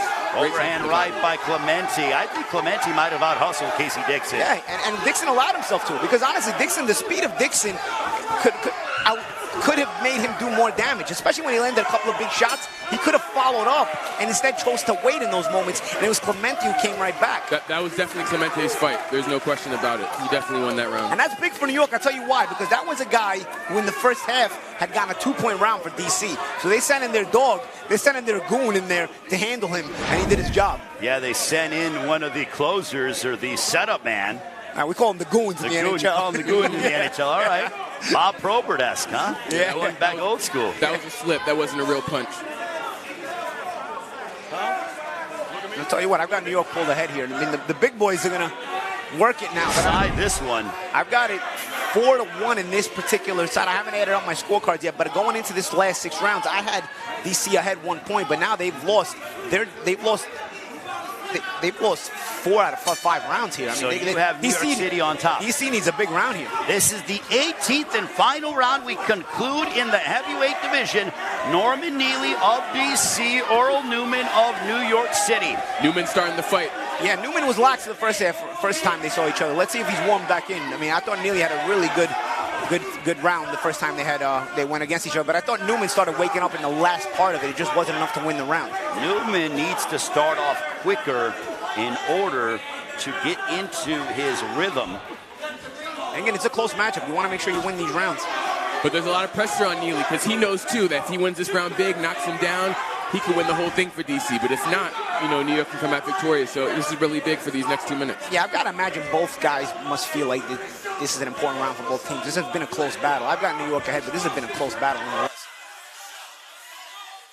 Curious to see how the judges have tallied everything up. I remember we were saying we thought Newman hurt Neely at the end of the last round. Yes. And it seems Neely has not been as aggressive to start this round as he was the first time around. I'm still wondering if maybe Newman did get Neely's attention, because Neely's showing a lot more respect to Newman, who still looks lackadaisical to me to start this round again. Well, Newman, though, is a technician, and when Neely, he was hammered away upon Earl Newman in the first half of their previous round. I love Newman's throwing a jab, but he's doing it 1 at a time. Neely's throwing it 3 or 4 times, so I like how he's throwing the jab at him. There's a right to the body by Earl Newman. Newman's starting to get started. Here's the problem Neely has now. If Newman gets started again in the second half of the round, this time Neely hasn't built up a lead. So Neely's going to have to work here, and good body shots there by Neely. They both are in close distance. I think Earl Newman is doing enough with his ring generalship to be able to have Norman Neely a bit at distance and off balance. Prior to the clinch, that was a good check hook by Newman. Great check hook. There's a left hook to the body by... Neely needed that hustle. That might have... In a close round, that's big. That's a big combination there for Neely in a very close round. Yeah, good body and head combinations by Neely.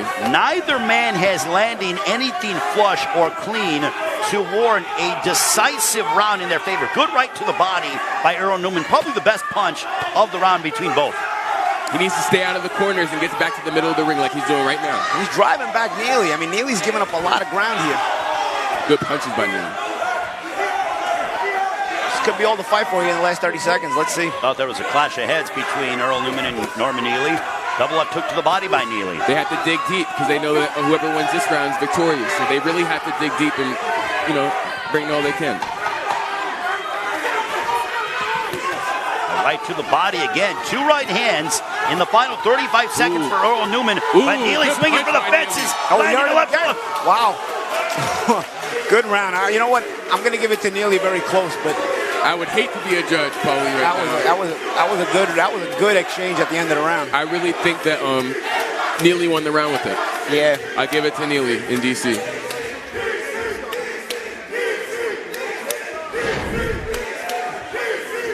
Yes, Neely on the ropes. Good shots to the body. Yeah, Newman attacked the body well this round. But Neely also has good moments. That last exchange was really a lot of big punches thrown. Neely had a better ability to put combinations together. You saw there, most of that was smothered, but still looks good for the judges.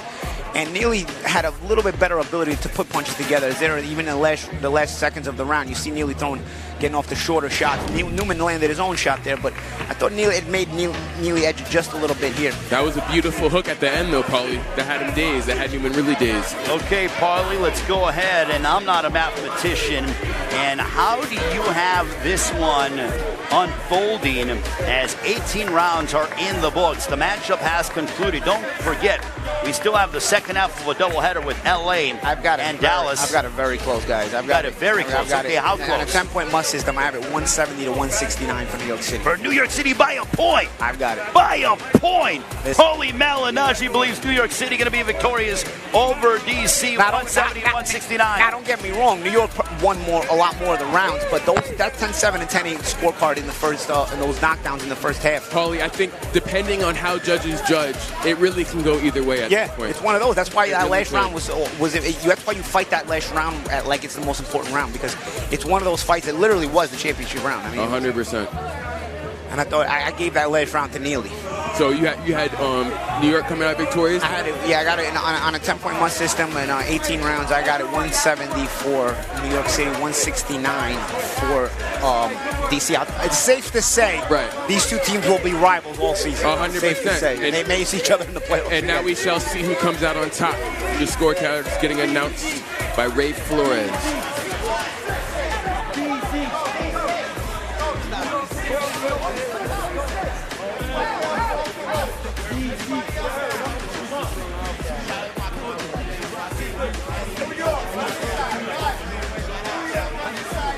You know, Paulie, they brought it. You know, they brought everything to the ring.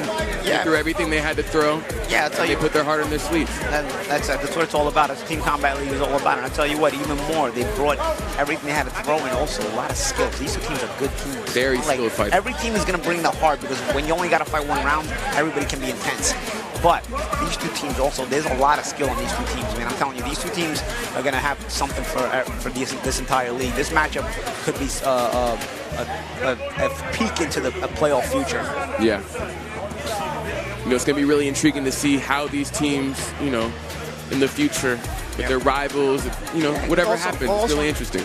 Ladies and gentlemen, after 18 exciting rounds between the New York City Attitude and the DC Destroyers, we go to the scorecards.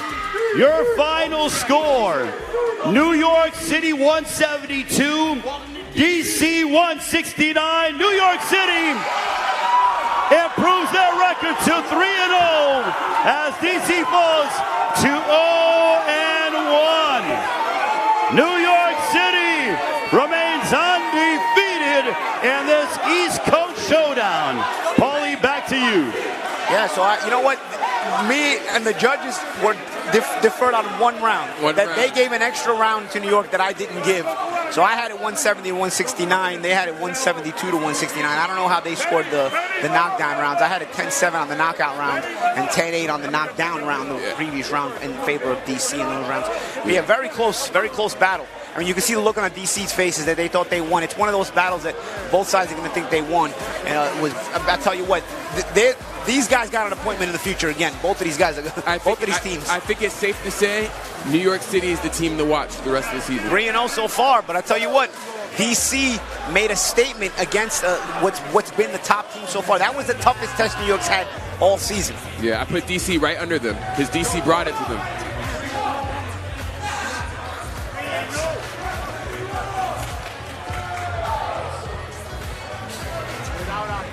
So right now, as New York City improves to 3-0, and you know what, Paulie, before we get out of here and we get ready for your interview with Ricky Punez, my goodness, your scorecard was pretty much on the money. 170, 169. The final score, 172, 169. You cannot call Paulie Battleanaji not a fantastic prognosticator. Well, you know what? It was a great fight. This is one everybody enjoyed, and I can't wait to see these teams again against anybody else. I'm telling you, these two teams are going to be a force to be reckoned with. As I was telling Amir before, this is the toughest test New York has had. Yes, New York is a team to watch so far. They're 3-0, but DC had a lot for them tonight, a lot more than the first two battles New York had, where they won them more easily. You know, that just shows they're war tested. You know, we have to give them credit too. They have harder competitors this week with DC, and they came out on top still. So, you know, and of course, they're the team to watch. No surprise when a team is coached by Barry Hunter, who's a disciplinarian, who I've seen for years in boxing. All his fighters always come prepared, ready to grind. That headbangers gym. It's no surprise that a team like DC would show up and grind it out and bang it out with the best team in the league so far. And they went head to head, and I can't wait to see these teams again. Yeah, New York City 3-0, DC falls to 0-1. The first half of our doubleheader is in the books. Coming up next, It'll be two teams that'll be looking to even up their record at 1-1. They're both looking for their first wins of the season. It'll be LA and Dallas matching up. Paulie Malignaggi earlier tonight had the opportunity to catch up with the head coach of LA 10 Goose, Ricky Funes. Thanks, Ray. We're here with head coach of the LA 10 Goose, Ricky Funes. How you doing, Ricky? Great, Paulie. How you doing, brother? I'm good. So after you coming up short in week one, it's a new concept for everybody. How was it to experience yourself and immerse yourself into this concept in week one? Anything that caught you guys off guard by surprise? Anything you liked? Anything you're looking forward to tonight, or any adjustments really? There's always it's a new whole concept. Everything is new to us. It's just one round, but our first performance was not as great as it should have been, because everybody was nervous. How do we do it? I believe today is going to be different. We've been training properly. We've been doing everything and simulating everything that we do in the fight. We're going to do it in the training, and now we're going to do it performing here tonight, God willing. Is there any particular stylistic changes to the training that you guys do for something like this, as opposed to the average professional fight you'd get it ready for? Yeah. The thing is that I've been telling our fighters is that we're not going out there and box 6 rounds. You can't go out there and waste time trying to set up everything. You got to go out there and try to do everything within 3 minutes. Box and put pressure and go at it and be first. You be first. They throw 2 punches, you come back with 3, 4, 5 punches. Everything that we do in there is going to be first. So tonight, win? We're going to win. All right. Our performance is going to be great today. Sounds good, man. We're looking forward to it. Ray, back to you.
There's nothing more exciting than what the Team Combat League brings to the table.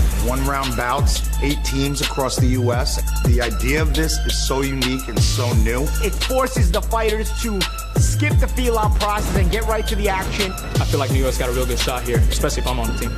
Nobody can beat my mind, so nobody can beat me. With the modeling is the modeling. When it comes to boxing, I handle my business. 1 round, and guys giving it all. This is going to be the future of boxing. I'm very excited to watch this format, this tournament, and this league. 1 round, all what you got. Any minute, any second, anything can happen. I got a 3-year-old kid. I'm just ready to change my family's life. What's up? What's up? Current super bantamweight ABF champion of the world. I was born the champ in the crib. Let's go. There's no way anybody can compete with us. LA Terminators will come to whoop some ass. Las Vegas hustle, let's go! The opportunity that a lot of these fighters will be having is a 6-figure pay, health insurance. There's endless stuff to it. I've been in and out of jail. I ain't gonna cap it to you. I've been shot 10 times. Came down here with nothing. No car, no job. Hoping I make this Team Combat League to change my life. If you're willing to sacrifice and if you got the talent, you're going to make this team. That's it. To be able to see what city has the best fighters in the United States of America. With TCL, that's what you're going to get.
Welcome back to the second half of our doubleheader. It is week 3 of Team Combat League here at Mohegan Sun Resort and Casino in Uncasville, Connecticut. Ray Flores alongside Amir Tyson. Well, we just got done with New York City matching up and colliding against D.C. But right now, Amir, we look ahead at 2 teams who are looking for their first wins of the season. They both competed in week 1, came up a bit short. It is L.A. going head-to-head against Dallas. So much on the line in the second half of our doubleheader. Yeah, I mean, a loss is always haunting, so they're going to use all of that momentum, all of that drive from losing and learn from it and try to come out victorious. So you just have to learn from mistakes in life, like in life, in the ring. You learn from it and become better, and hopefully they can become better pugilists doing it like that. I look at when it comes to how Team Combat League shapes itself out, and you really parlay it to the NFL. You don't want to go down 0-2 on the season because that is detrimental. The goal is for all the teams is to make the playoffs. There are only 4 playoff positions, 6 teams vying for it. So 2 teams are going to be left out of the playoff positioning, and this is a very important showdown for both teams in LA and Dallas. Yeah, I mean, whoever wants it more is going to win. That's for any sport, and especially boxing. It's mano a mano, 1 against 1. So once they get you in the ring, it's you and the other opponent. So it's up to them if they want to win or not. We could talk about it, but we have to see what they're going to do. If you're just joining us, we want to let you know, coming up, when it comes to Team Combat League, 18 rounds, 6 rounds, then a break, 6 rounds, then a break, and then we get ready for our final 6 rounds. At the end of the 18 rounds, every single scorecard is tallied up, and then we will determine a winner based on our scoring system. So every single round is so critically important to the success of your team. We now send it to the third member of our broadcast team, Paulie Malignaggi, with the fighter to watch from the LA 10 Goose. Alejandro, so you guys got to experience the first week of Team Combat League. You came up just short, but you got the full experience. Why don't you tell us a little bit about how that felt, that going into it that first week? ¿Cómo te sentiste con la experiencia en la primera semana de Team Combat League? No pelearon en la semana pasada, pero estamos regresando en esta semana semana número 3. Bueno, primero que nada, buenas tardes para los dos. Estoy un orgullo de tenerlo acá en la entrevista también. Así que muy contento por la primera fecha, fue todo nuevo para mí.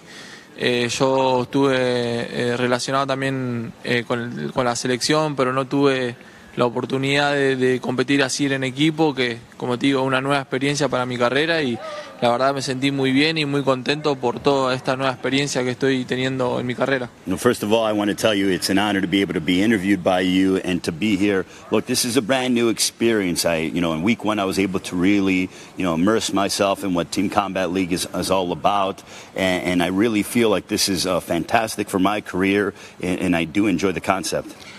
Speaking of that concept in itself, how was it to be in the ring for 1 round, then getting back out, and then getting back in? How did that, considering you're a veteran of several professional fights, you're one of the biggest veterans here in Team Combat League, how was it having to get out of the ring and getting back in the ring and having to basically warm up and getting your mind acclimated to this new concept?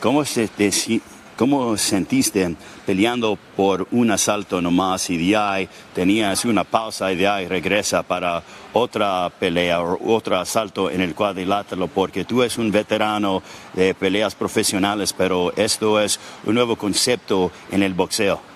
Sí, como te dije recién, fue es una experiencia muy linda para mí. Nunca he combatido a un round, ni siquiera siendo amateur.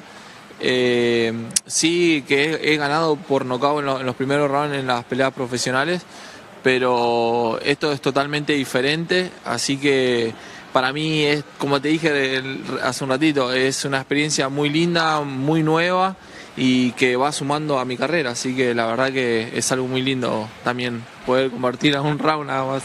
It's a new experience. It's a great experience. It's one that I feel is going to benefit my career. What's interesting is that even as an amateur, I never fought 1 round. I have fought in 1 round or less as a professional when I win by knockout, but that's not the intention. But I do believe that this is beneficial to my career, and I am enjoying what Team Combat League is all about. Plans for tonight? Planes por esta noche? ¿Cómo? Los planes para la noche. ¿Qué quieres hacer? Y bueno, nada, nosotros esta vez venimos más preparados porque la primera vez era nuevo y no sabíamos bien cómo era. Así que siento que estamos mejor preparados esta vez y bueno, nada, salir a ganar. Yo tengo una mentalidad de ganador, yo creo que esto es una experiencia linda para mí. Yo sé cuál es mi objetivo a nivel profesional, que mi sueño es ser campeón del mundo. Pero bueno, como te digo, hoy estoy aquí, mi realidad es esta y yo hoy vine a ganar y mi equipo vino a ganar, así que estamos dispuestos a salir a ganar. My dream is to become a world champion, and I think this is going to help me along my professional career. But what's interesting about this is that, we have experience from week one, so we are better equipped and we're better prepared, as we head into tonight's event. I think we're going to be a lot sharper. I have always had a winner's mentality, and that is the goal. That's the objective for us, to come out here and get a win, and I do believe in my team. Thank you, Alejandro. Muchas gracias. Muchas gracias a los dos. Gracias. Y Argentina salió campeón. Argentina salió campeón mundial, así que estamos muy contentos y muchísima más ganas también. And Argentina came out victorious, and yes, we have to continue to provide more energy like how I will do tonight. Ladies and gentlemen, welcome back to Mohegan Sun Resort and Casino here in Uncasville, Connecticut. This is the second half of our doubleheader. Both of these teams are looking for their first win of the season. First, we want to welcome the LA Tengus, led by their head coach, Ricky Funes. Here are your boxers in our starting lineup as we welcome from the women's featherweight division, Lisette Lopez. From the men's lightweight division, Brandon Mendoza. In the men's welterweight division, Franco Ocampo. At middleweight for LA, it is Vlad Penin. In the light heavyweight division, Martin Higuita. In the men's heavyweight division, Sia Siliga. Also in the women's featherweight division for the LA Tengus, we have Iana Verduzco. In the men's welterweight division for LA Tengus, Juan Funes. In the men's middleweight division, Alejandro Silva. At light heavyweight for LA, Angel Lozano. In the heavyweight division, Cashton Young. And rounding out your lineup, we have Austin Wolf for LA. This is LA Tengus, coached by Ricky Funes. And now let's meet their opponent, the Dallas Enforcers, led by their head coach, A.C. Bryant. First up in the women's featherweight division, Jennifer Miranda. In the men's lightweight division, we have Randy Kennedy. At welterweight for Dallas, here is Andre Ewell.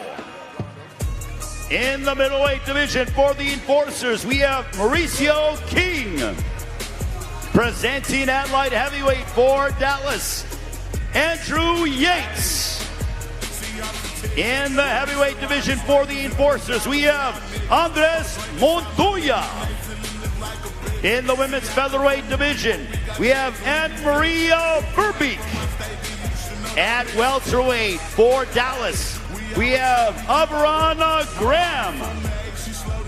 In the men's middleweight division for Dallas, we have Diane Debistray. At light heavyweight for the Enforcers, here is Kenneth Peoples. In the heavyweight division for Dallas, Adrian Taylor. And rounding out your fighters for the Dallas Enforcers, Waylon Bailey. This is the Dallas Enforcers, led by their head coach, A.C. Bryant. Ready to go, Paulie. Let's get it, man. Oh, yeah. Another good night of fight. Yeah, another intense one here. Well, both teams really in need of a win after starting the season 0-1. They've only performed in 1 week, so this is their second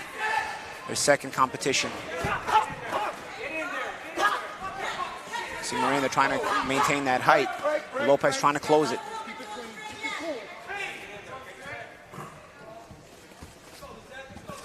Welcome back to the second half of our doubleheader between LA Tengus and Dallas. Nice right hand landed by Jennifer Miranda. Miranda catching Lopez on the in a couple of times. Two good right hands. She's got a good height on her. Lopez is throwing back though. She's not 30. She's still coming right at her. Miranda very relaxed in there. Good shot. Miranda representing the Dallas Enforcers.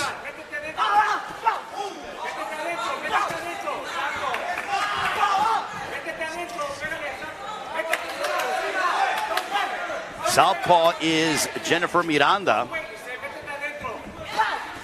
Lisette Lopez being very aggressive, but using her height and her reach is none other than Jennifer Miranda of Dallas. What Lopez needs to do, she needs to go to do feints, throw jabs, work the body, and throw combos off those jabs. If she's just rushing in like that, Miranda's going to play with her the whole night. I like how Lopez is at least...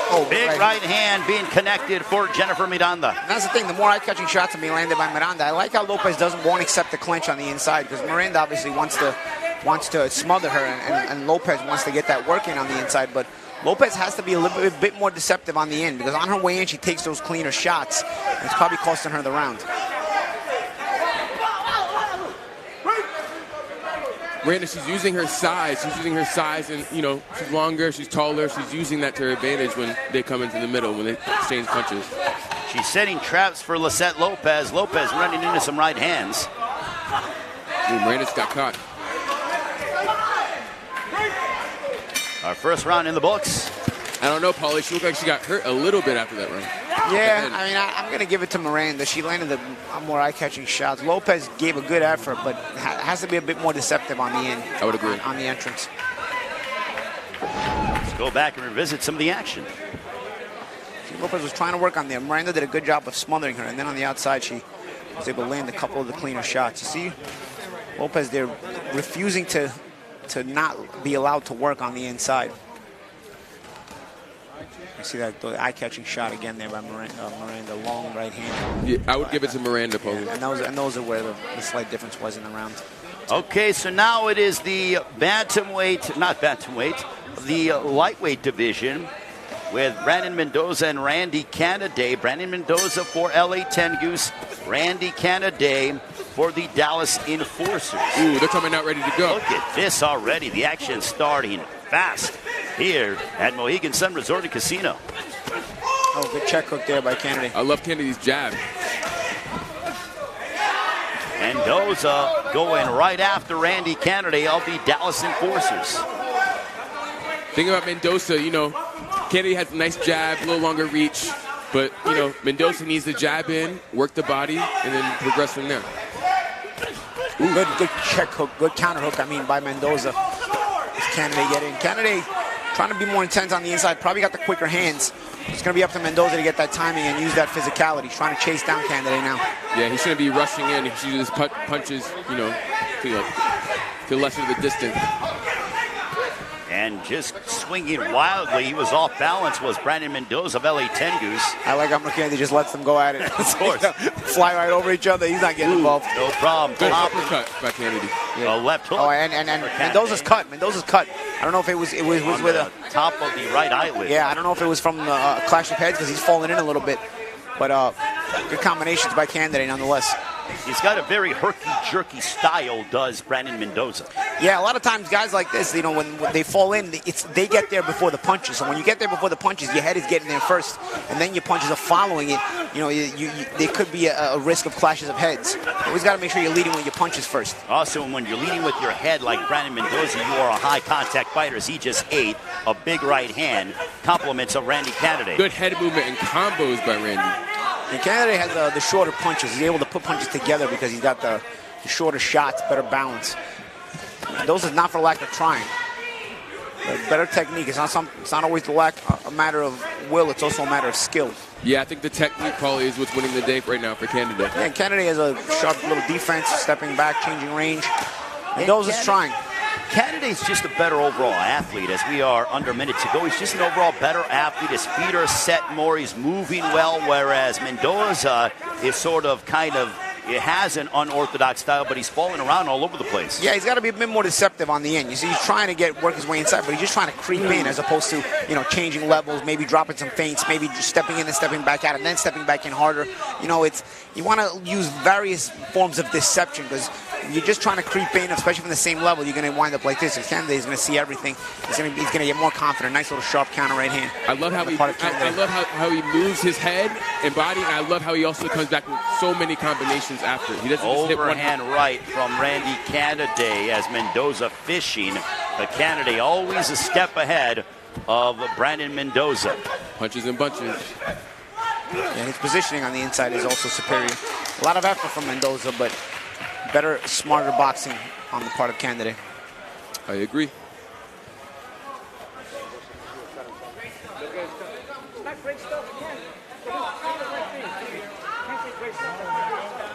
So round 2 in the books. Paulie, how do you have it so far? We got 2 rounds to none for Dallas so far. As we go back and revisit some of the work from Randy Canaday.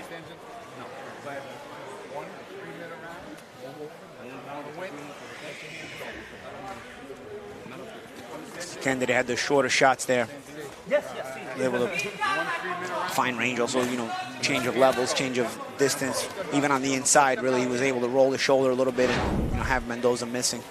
Also, coming up next, right now we have Franco Ocampo for LA Tengus. For the Dallas Enforcers, Andre Ewell, Ray Flores, Paulie Malignaggi, Amir Tyson. Here, Mohegan Sun Resort and Casino. Off next week, a bye week. We're back in 2 weeks with week 4 of Team Combat League. What I noticed with Ewell right away is that he's a much longer reach, so he just needs to, keep his distance and throw that jab and then keep that right hand right after it. He just hammered Franco Ocampo with a right hook. Ewell looks like the bigger of these two physically as well. You see his shoulders are absolutely massive. Yeah, it doesn't look like a lightweight. A nice little right hand on the left ear compliments of Franco Ocampo. Well, swinging for the fences. Ooh, Ocampo's hurt. He was off balance. Yeah, and Ewell using that physicality. He's a big guy. Left down goes Franco Ocampo from the left. Compliments of Andre Ewell. Great sequence of punches, man. Yeah, Ewell lifted up that intensity.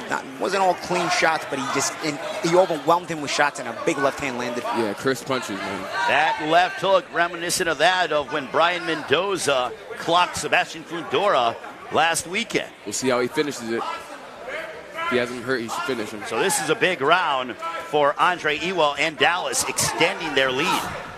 Yeah, now LA's putting themselves in a real hole here. Both teams, LA and Dallas, are 0-1. They're both looking for their first win of the season, a straight left from Andre Ewell upon Franco Ocampo.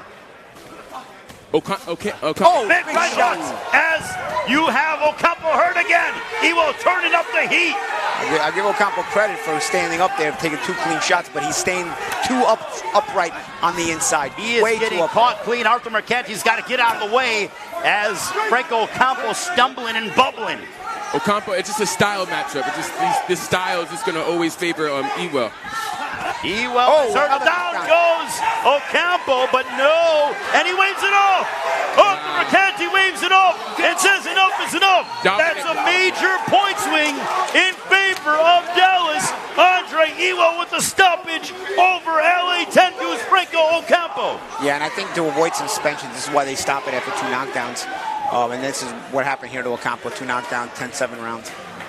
Ocampo's totally distraught right now, but it's part of the game, Hey, listen, if you can finish somebody off in under a round, that's impressive. And Andre Ewell looked tremendous tonight. Yeah, once he got that first knockdown, you can see he's got more confident in getting more aggressive. He realized Ocampo didn't really have much resistance for him. So he got it. You could see from the beginning of the round where he was sort of being more technical, and in the end of the round where he was just, I'm going to throw everything in the kitchen sink at this guy because he can't handle it. And he was right. He ended up scoring 2 knockdowns, and he ended up getting a 10-7 round out of the stoppage for his team.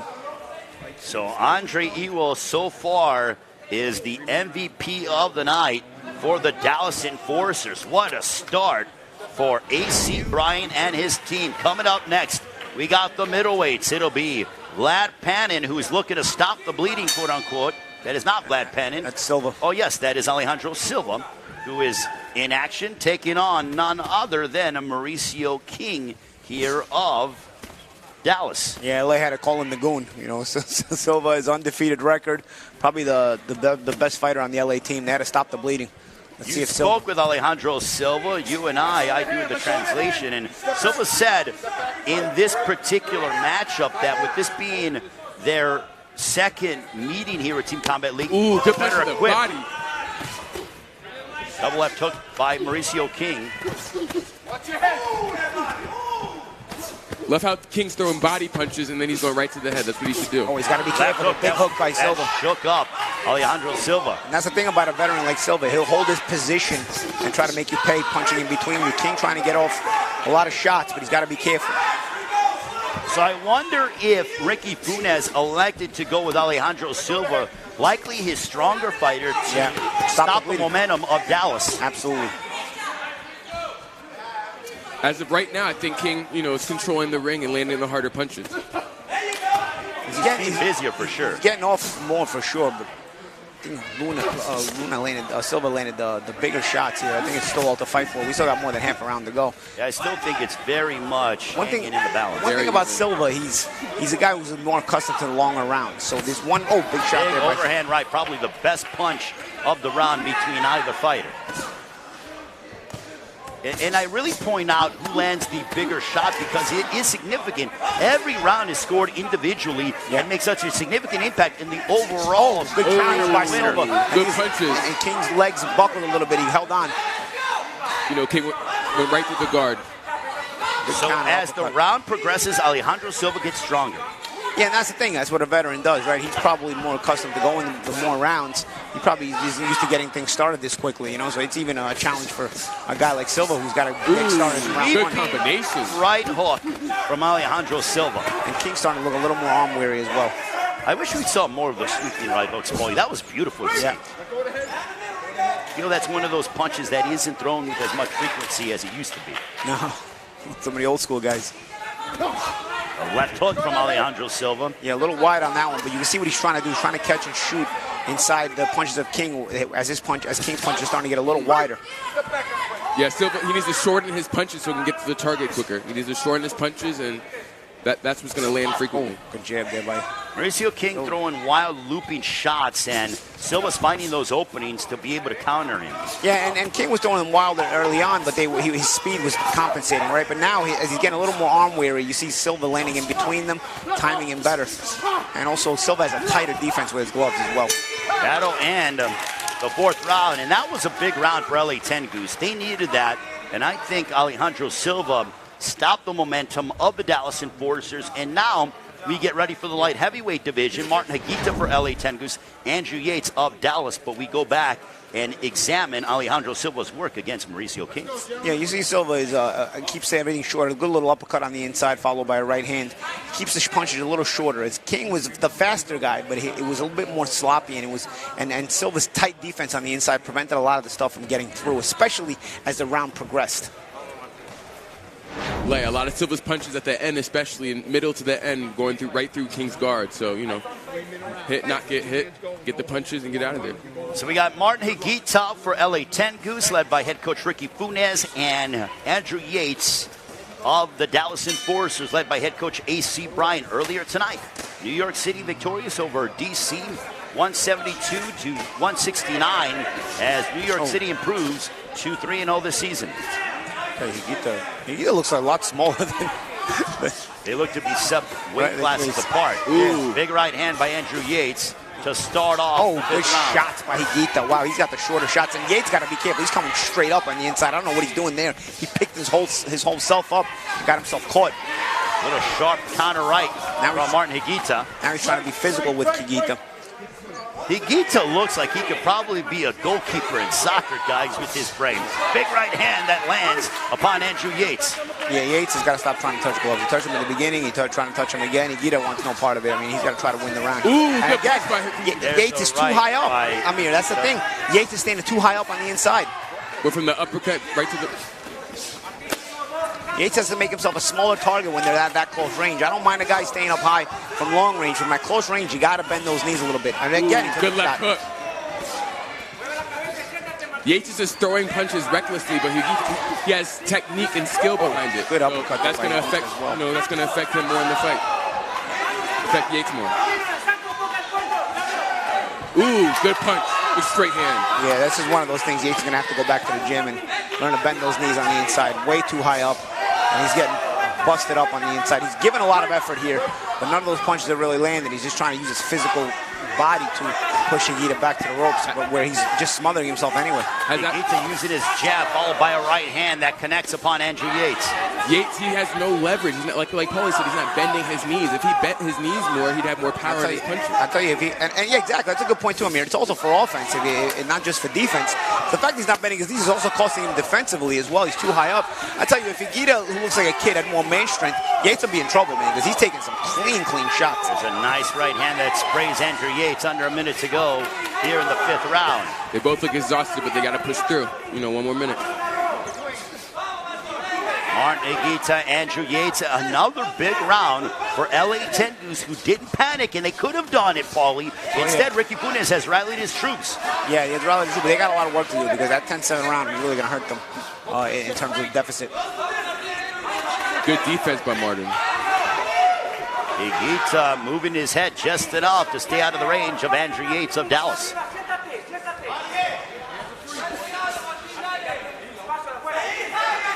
Final moments of this 5th round as we head down the stretch with Martin Higuita, Andrew Yates. A solid round for LA Tengus, who are facing an uphill climb down by a considerable margin to the Dallas Enforcers. There's a right by Martin Higuita to punctuate the round against Andrew Yates. Higuita seemed like the skilled professional boxer, and Yates seemed like a brawler just throwing recklessly. He has to go back in the gym, probably like you said, bend his legs, do what he needs to do. Yeah, absolutely. He's got a lot of work to work on fundamentally and technically. I got LA getting themselves back in the last 2 rounds winning, but unfortunately for LA, there's a 3-point round in there, so I've still got it 48-45 in favor of Dallas, thanks to that big 3-point round on the knockout. As we'll go back, and here is some of the work of Martin Higuita, who is trying to get the LA Tengus back into this. He's just skilled. Yates is just throwing punches, but he was moving his head and throwing correct punches at him. So you see Liga trying to get off to a quick start here against Andres Montoya. You know Cia Sigilia from Combat Sports is Mighty Mo Sigilia. Saliga, right? Saliga, yes. He has a David Tua build to him. He reminds me a lot of David Tua for some reason. They both are looking to land explosive shots. Cia Saliga, also known as Mighty Mo Saliga, taking on Andres Montoya of Dallas. You know, these guys need to jab more and just stop throwing recklessly. Everything off the jab and, more straight and direct punches. Yeah, you see Montoya is probably trying to establish a little bit more distance here. Saliga wants to be on the inside. But if even still, you're right. I mean, Saliga should still trying to use his jab to get inside. He's trying to creep in, but not really use his jab. Look at that big right hand there. Good defense by Montoya.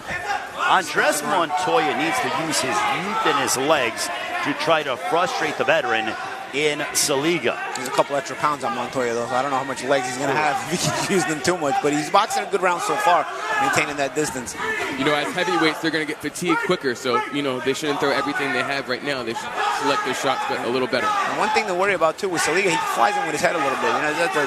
That's a big coconut head there. You don't want to get hit with that thing. That'll cut you up. Good exchange here. A right hand for Andres Montoya. I think Montoya is getting the better of the limited exchanges that we're seeing.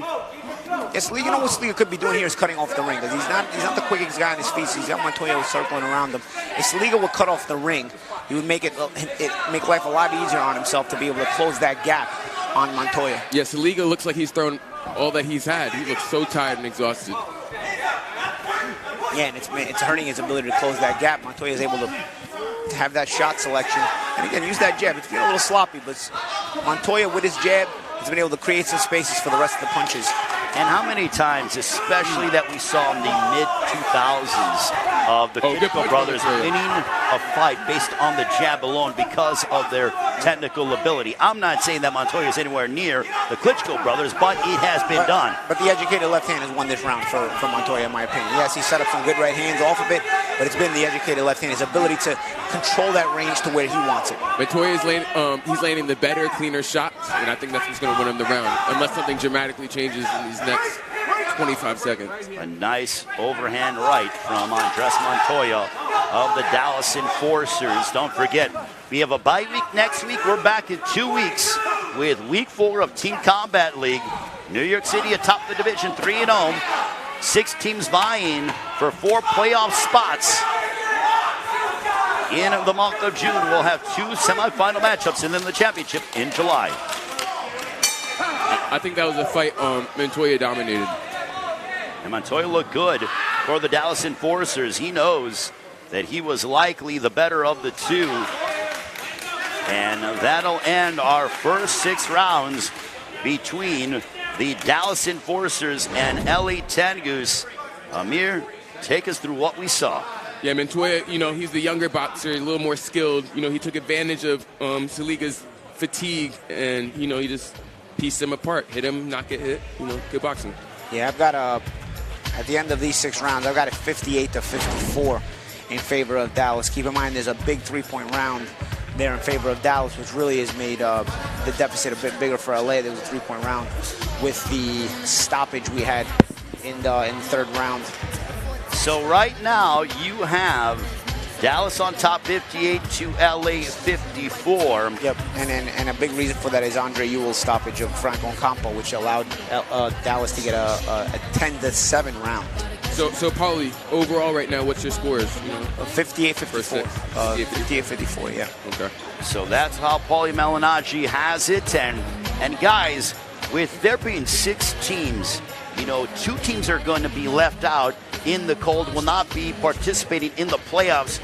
And I'm no rocket scientist by any stretch of the imagination, but if you make the playoffs, I assume you get a playoff bonus. More money for participating. So there is a lot on the line, not only from a city standpoint, not only from a fighter standpoint, but from a financial standpoint. It's prize fighting. It's called prize fighting for a reason. You're fighting for a prize. You're fighting to get paid. Well, I'll tell you what, your main goal is always to be a winner.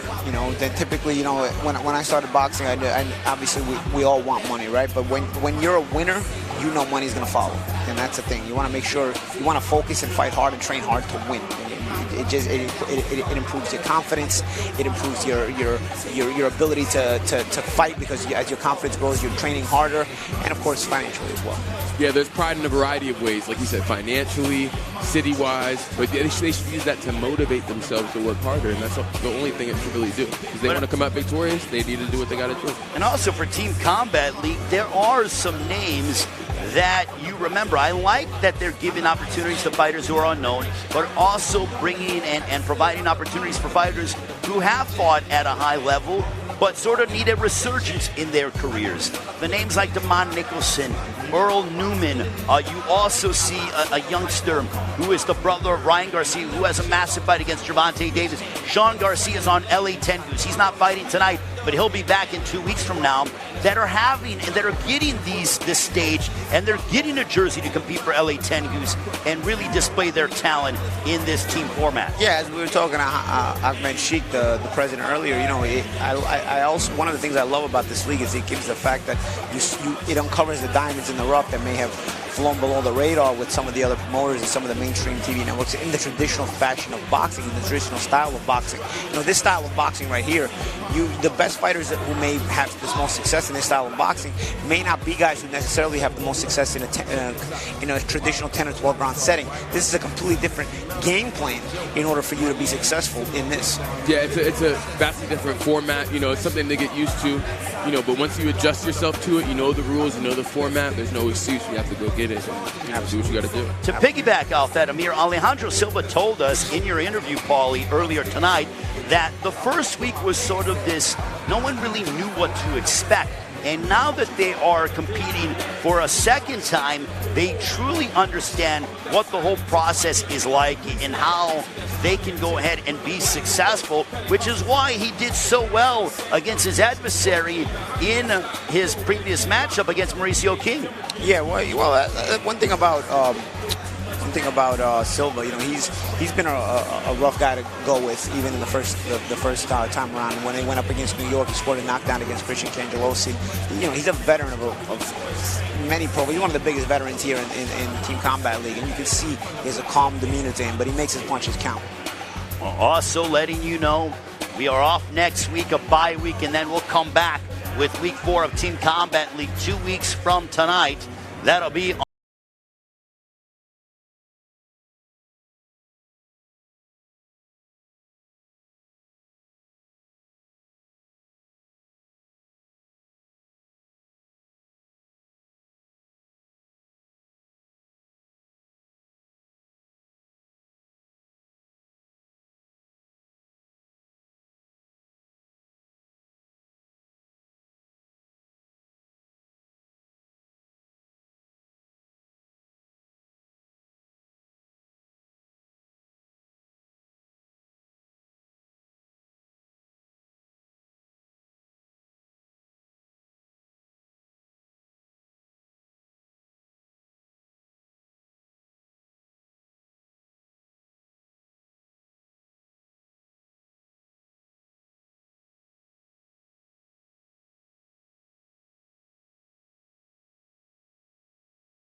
Yeah, he definitely was pushing them right when everyone was sitting down, because he's a coach, he's a leader. He wants to push his team to victory. He also cares about his fighters. So Barry Hunter, he's a great trainer, and, you know, boxing respects him a lot. All right, we're getting ready for our next 6 rounds. We're going to start off in the women's featherweight division.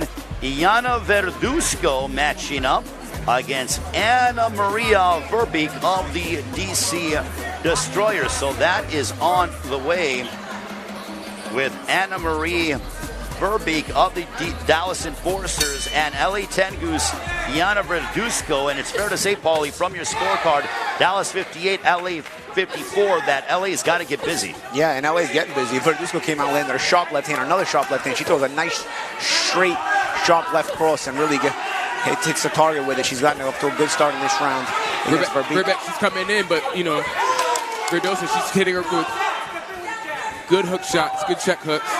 Good straight left by Verduzco. Yeah, been some sharp left crosses there on the part of Verduzco, and she has a nice sweeping right hook as well. Iana Verduzco being successful with that straight left. She's got a nice style, Verduzco, I tell you. Good hand speed, too, with the combination, short punches, and throws her punches technically very correct. Calculated aggression, like good shot by Verbeek. Counter right hand by Verbeek, though. Verbeek with a nice hook. She turned southpaw into a big hook. I don't think Verduzco was expected. A good hook there by Verbeek. Good response.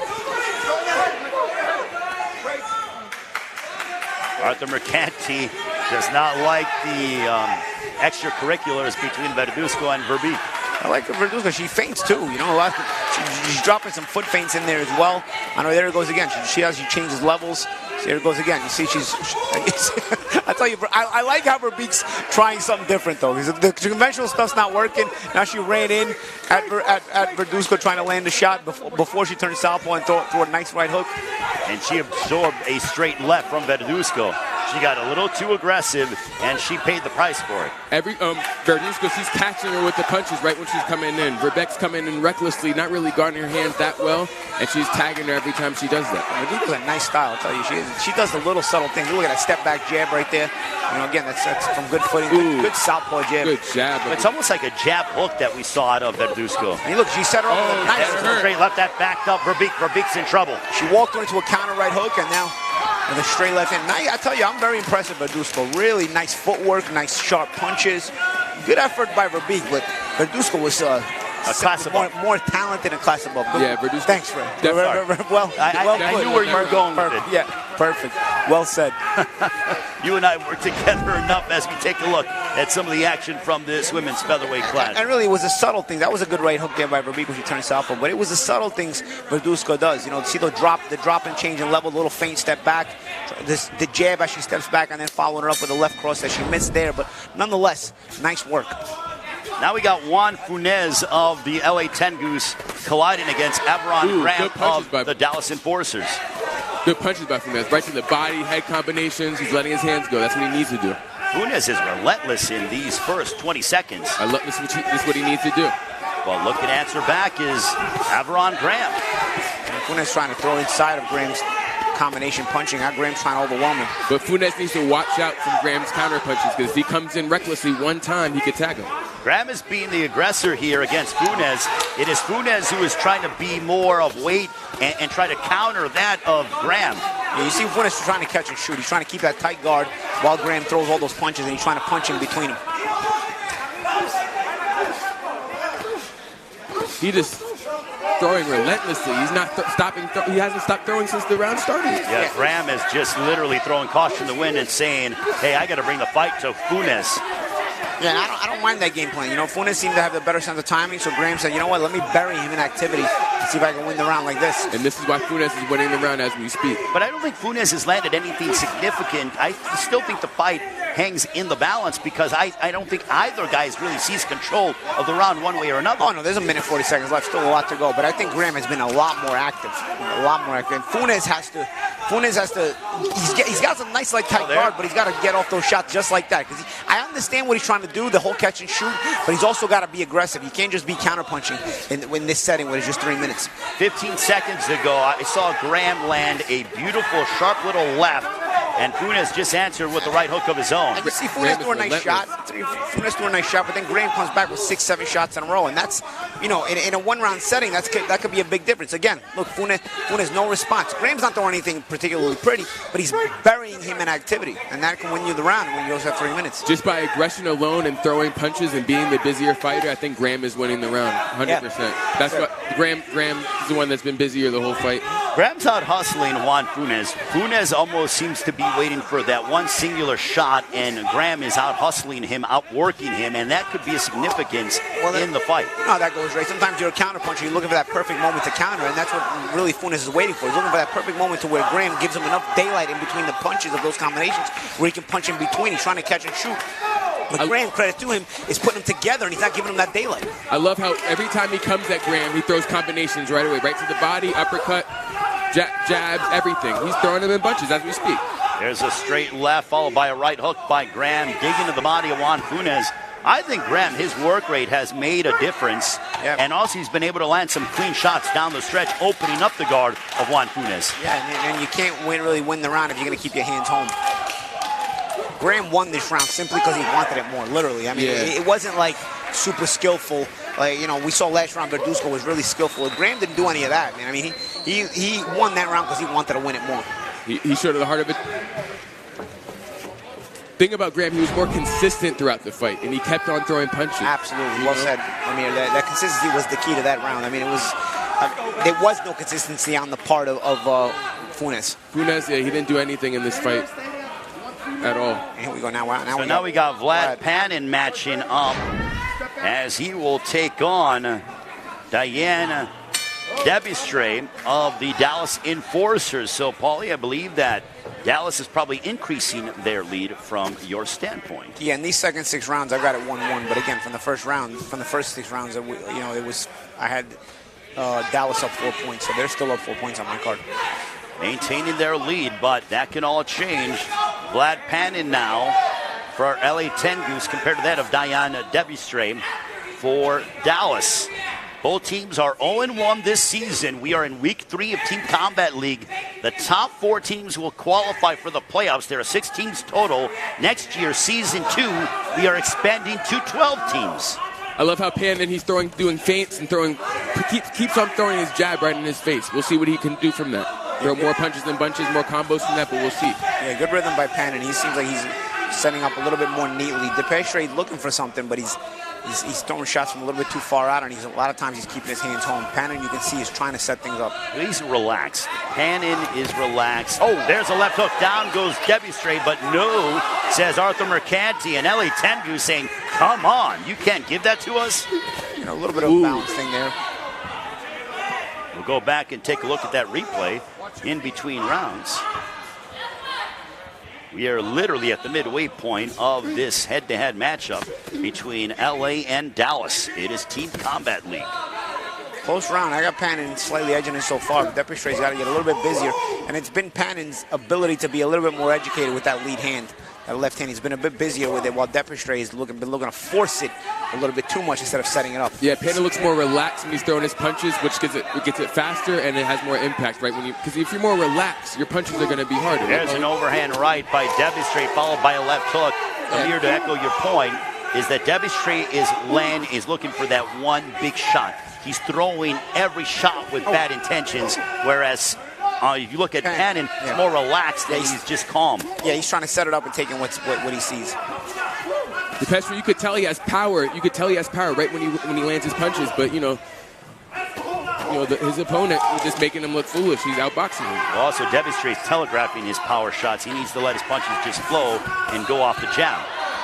Yeah, absolutely. I mean, overall, when you're doing that, the consistency is going to be there. You see Debustre, he wants to engage. He's looking to throw everything hard. But see, there's no jab here. There's no jab. There's a jab there. It looks like he heard me. But again, the consistency on that jab isn't there. So it's going to impede your ability to set up combinations. There's a right hand. Debustre attacks the body of Panin. But Panin absorbs some of those shots. Ooh. Tell you what, though, Debustre's fighting his way back in here. That last minute of the round. And you never know how the judges have it. They might decide to go with the more aggressor, right? Or in terms of Debustre. Every judge judges differently. Panin landed that right hand right at the belt. Yeah. That'll end the ninth. Yeah, Panin landed that right hand at the bell as Debustre went straight back. You don't want to do that. Here's when Panin went down.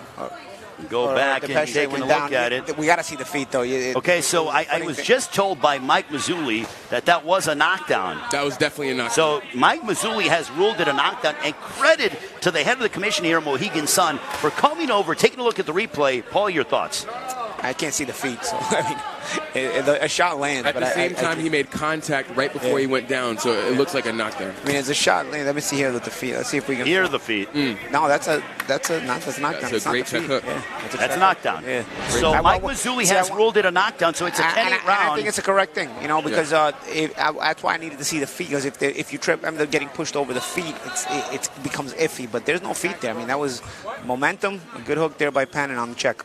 All right, so light heavyweights now. Angel Lozano for LA Tengus, Kenneth Peoples of the Dallas Enforcers. Now, Paulie, that 10-8 round makes it a bit of a closer matchup. Oh, absolutely. And LA was starving for a big round because, again, I mean, they've lost a 10-7 round in the first half. So they're looking to get themselves in any way they can. So a 2-point round really, really makes things a lot closer here.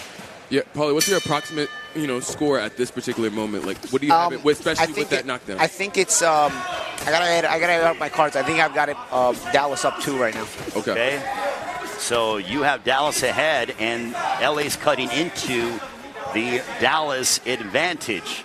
Angel Lozano for LA Tengus, led by head coach Ricky Funes. And right now, Lozano starting off very sharp, sticking the jab, mixing in the right hand, followed by the left hook. Everything's coming fluidly off that jab.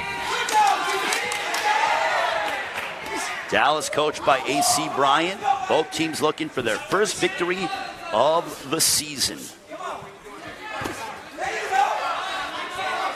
We are off next week. We'll come back in 2 weeks from now, April 27th, reunited with Cynthia Conti.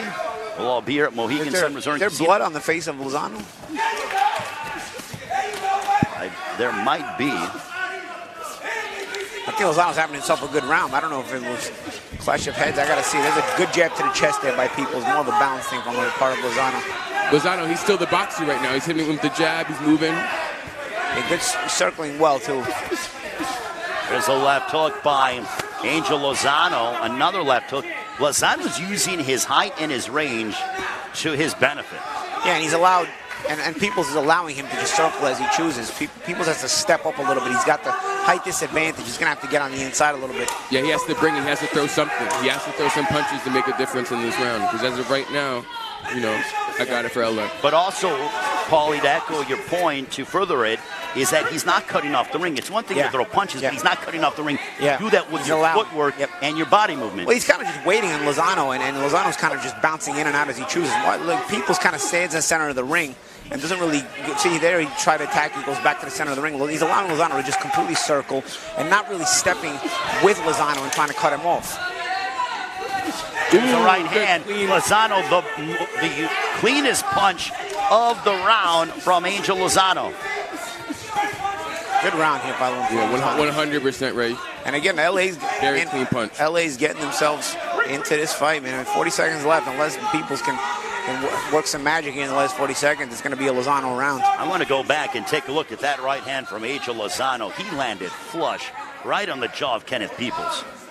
You know, I already thought he won another right hand for Lozano. I already thought he won the round, but those two, you know, they were emphatic right hands. So, you know, I think he won this round. Yeah, he's confirming it now. Listen, I want to see Angel Lozano again. I can't wait to see him compete in our second half. It's like Peoples look so lackadaisical this round. You know, it's like almost disinterested. Yeah. Good jab. Very rhythmic on the part of Lozano. Good boxing, good jab, good head movement there as he slips and slides. Lozano was never in any peril whatsoever. He controlled this throughout the 180 seconds in the round. Yeah, I think Lozano, he won the round. He outboxed him. He landed the, you know, it's going to be really interesting, I'll tell you. Punches, I think he just won the round. If we can go back and take a look at that right hand from Angel Lozano upon Kenneth Peoples, I guess we'll get ready for as that beautiful right hand from Lozano. We'll see it moments from now. That was a good jab to the chest there by Peoples and sent Lozano off balance. I'm waiting for the right hand. Ooh, no. That was a good same jab to the chest. Nice. Oh. There's that right. And we will begin in the heavyweight division. Round 11 scheduled for 18. Cashton Young for LA Tengus. Adrian Taylor for that of Dallas. Look at Taylor go right after Cashton Young. Throwing what they got. Let's bring it. Big boys. Adrian Taylor, if you can believe this, a former sparring partner of Errol Spence Jr., welterweight champion of the world. Spent some time training under that of Derek James in that tremendous gym. Derek James, the trainer of Errol Spence, welterweight champion of the world, and super welterweight champion of the world, Jermell Charlo. I like from Young that he just brought the fight right away. Right when he got out of the corner, he brought the fight to him, and then he turned him around. Now it's a fight. And that's the thing. I mean, I think with Young, he's used to boxing welterweights like Spence. Big hook, double hook there by Young. I think, you know, it allows him to be settled into a faster pace than heavyweights are accustomed to being. Also, why am I not shocked that Spence also spars with heavyweights, right? I mean, well, at the time, though, Adrian Taylor was a cruiserweight for Dallas. Now he's a full-on heavyweight. But still, that's a big boy fighting someone against a welterweight. So. I mean, look, that's just kind of the beast that Errol Spence Jr. truly is. Yes, sir, he's a monster. And when you're learning under guys like Spence and Charlo, you pick up a few things, especially in that gym with Derek James. So Adrian Taylor looking to be quite an asset to the Dallas Enforcers. But Cashton Young is being busier than that of Adrian Taylor. Yeah, absolutely. There's a left hook for Cashton Young. It's a really hard round to call. Like it's even to me. But what do you think, Paul? No, I think Taylor's been much more busy, and I feel like honestly Young has waited way too much. Now good jabs there. Double up on the jab for Cashton Young. Right hand over the top. Ooh. A sharp right counter for Adrian Taylor. Yeah, I feel like we have under a minute to go. Yeah, I feel like Young is going to have a big final round. Good body shots there. Ooh, good shot by Adrian Taylor. Taylor with a sweeping left hook. Ooh, good followed by a left hook and a right. Good exchanges here from both guys. It's almost like Young doesn't know how to go find it himself. He needs Taylor to close the gap for him, and then he punches back. But look at this distance. You're a guy who needs the round. Young doesn't go get it. He waits on Taylor to close the gap for him. I think a lot of it has to do with fatigue, and he's a big boy, so those He hasn't been that active though. It's been Taylor who's been more active in the round. Yeah, so that's not even. Cassidy Young pretty much has been moving scenery and a moving target for Adrian Taylor to be able to land upon. Again, I mean, a lot of the times these rounds are decided by who wants it more. Sometimes you see that yourself. The viewer at home, you see skilled guys, but you just see they just don't go get it. They don't want to work as hard as the opponent, and they cost them the round. Overhand right for Adrian Taylor. That'll end the round. I mean, Taylor threw in combination the whole round. I mean, he went and won that round because he wanted to win that round. Also, when it comes to how the breakdown of this fight, Adrian Taylor took it as a fight. I felt like Cassidy Young thought he was trying to warm up and be in sparring mode in many instances. Yeah, good point, Ray. I mean, who knows? Maybe he is used to being a sparring partner. And that's what it looked like to me, that Cassidy Young was trying to just get some good work, but it's not about getting good work. It's about hurting your opponent. Especially when your team really needs these rounds. They're behind and you're trying to get out of a deficit. It's the hurt business, Ray, so they got to do some hurting. Yeah, your dad knows a little bit about that, right, Amir? Yeah, definitely. Coming up, we have Austin Wolf for LA Tengoose and Waylon Bailey of the Dallas Enforcers. Ooh, good job by Bailey. Bailey starting off using his boxing IQ. The most fundamental punch in the sport is the jab. Ooh. Right hand by Waylon Bailey. That rocked Austin Wolf. Bailey's the way bigger guy. He's a way bigger puncher, so he should just use that size and, just crowd him. Just get right up to him or be more aggressive. Use that weight advantage. Little feints by Bailey, trying to get his way in. I think Austin Wolf needs to weather this initial storm of Waylon Bailey or Dallas. Counter right there by Bailey. Yeah, good counter catch and shoot by Bailey, and he's getting confident. He's throwing some big shots. Waylon Bailey with the right to the body of Austin Wolf. Wolf is a little bit too high up on the inside, man. Again, I stressed that a couple of fights ago with a couple of guys. When you're inside, you want to bend those knees for defensive purposes. Obviously for attacking purposes as well, as you get more leverage. But for defensive purposes, on the outside, you stay up high, okay. But on the inside, you want to bend those knees. And that's a problem Wolf has right now. He gets close, and he stays a little bit too upright, and Bailey's been able to land some good shots because of it. Yeah, Wolf, he needs to get any opening he sees, he needs to attack it right away because, Bailey's just, as of right now, I think he's winning the round. Also, too, if you're Austin Wolf, when you have the height advantage, you got to be able to move your head because against a smaller man, you have your head in a stationary point, you're going to be susceptible to that overhand right. Especially if you're going to be that close of range. At least if you're on the outside, you control things with your jab, you control things, but he's not. But a left hook. He's close for Waylon Bailey. He gets in close range, and then he stays up high. That was a headbutt right there. Flash your head. There's blood, or there's a mouse on the left cheek of Waylon Bailey of the Dallas Enforcers. Yeah, I think it was a headbutt because right when I said that, it started bleeding. And again, Wolf having a problem on the out. He's up too high, gets caught with punches on the exit because of his inability to keep his positioning down low when he's at close range. Ooh! There's a right to the chest by Waylon Bailey of Austin Wolf. Bailey's just the more dominant fighter in the fight. You see how Wolf they throws a combination, but he's coming up as he's throwing it. You know what I'm saying? Like right there, he had a good chance to throw a nice combination, but he brought himself up as the punches got to the third or fourth punch of the combination, and allowed Bailey to not have to take such big shots, and also allowed Bailey to be able to fire back. Overhand right, knocking out the mouthpiece of Austin Wolf. He's got to be careful to protect himself at all times. He tried to call his own time out there. He's lucky the referee allowed him to. Thing about Bailey is that he counters and he has power, So overall, skill-wise and power-wise, he's just dominating the fight in both aspects, in my opinion. The 12th round comes to a close. A big round for Waylon Bailey of the Dallas Enforcers, likely furthering the lead of Dallas over LA Tengus. Good exchange. That'll end the 12th round. So, 12 rounds are in the books. 6 more remain. It is Team Combat League, week number 3 here at Mohegan Sun Resort and Casino earlier tonight. New York City victorious over the DC Destroyers, 172 to 69, or to 169, I stand corrected.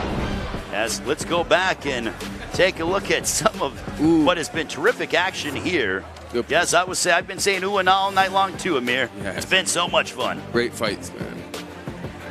And look at that. That was the finish there by Andre Ewell over Franco Ocampo. He dominated him this fight, man.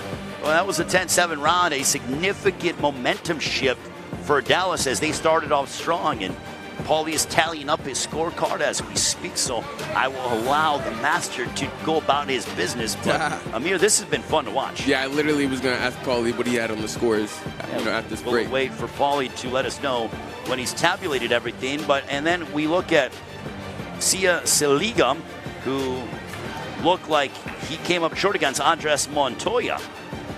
Also, Yana Verduzco likely getting the upper hand over Anna Maria Verbeek of Dallas. But listen, all these fighters are coming out. They are bringing their best. They have 180 seconds to go to work, and then another fighter enters the ring.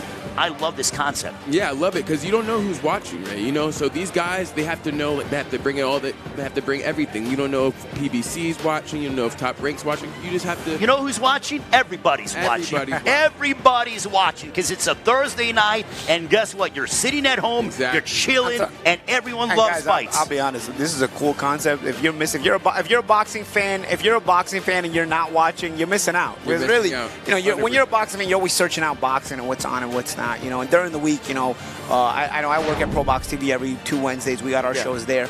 But here, you know, we're on a weekly basis. Obviously, next week we'll have a bye week. But it's not only that is it boxing, which boxing fans will watch any boxing, but this is terrific boxing. This is really intense boxing, high level boxing, but demanded action boxing. You can't win in Team Combat League if you don't go for the action. But also, it's automatically entertaining. Look at the coaches. Dewey Cooper for Las Vegas. You have AC Bryant for Dallas. Ricky Funes here for LA. Barry Hunter of DC.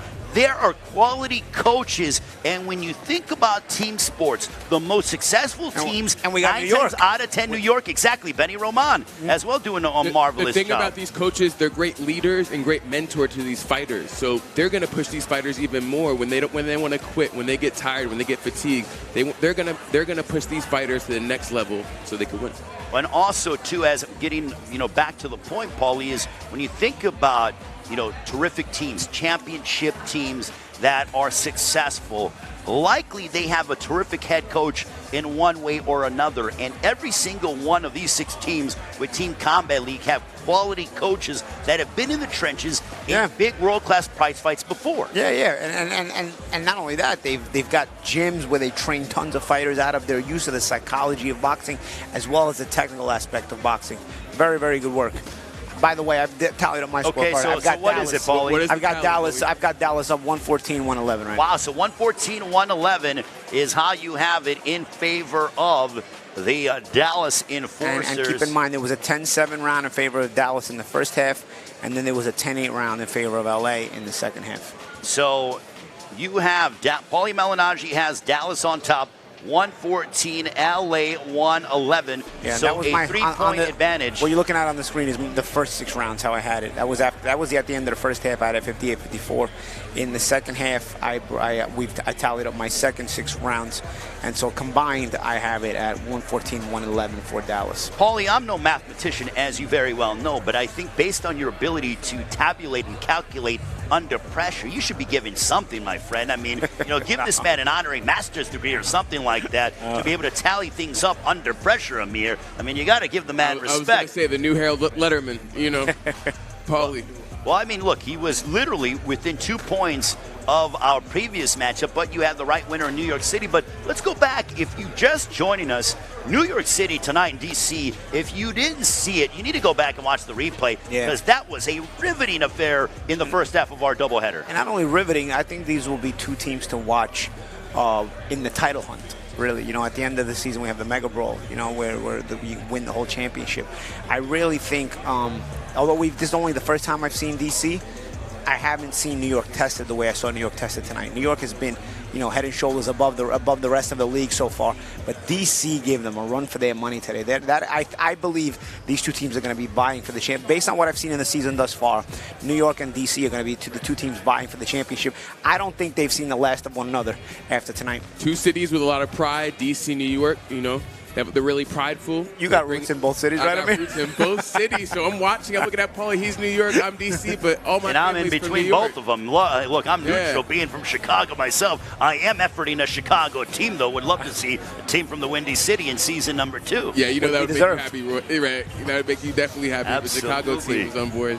Well, some of the action here from New York City. But, guys, you talked about Thursday night fights. So next week we are off, but then we run it for 4 or 5 straight weeks. We're going every week from now until the middle of June, and then we get to the semifinals in the middle of June. So the top 4 teams, we have 6 teams competing as a whole. They are vying for 4 playoff positions. The top 4 teams will advance to the playoffs and get into 2 semifinal matchups.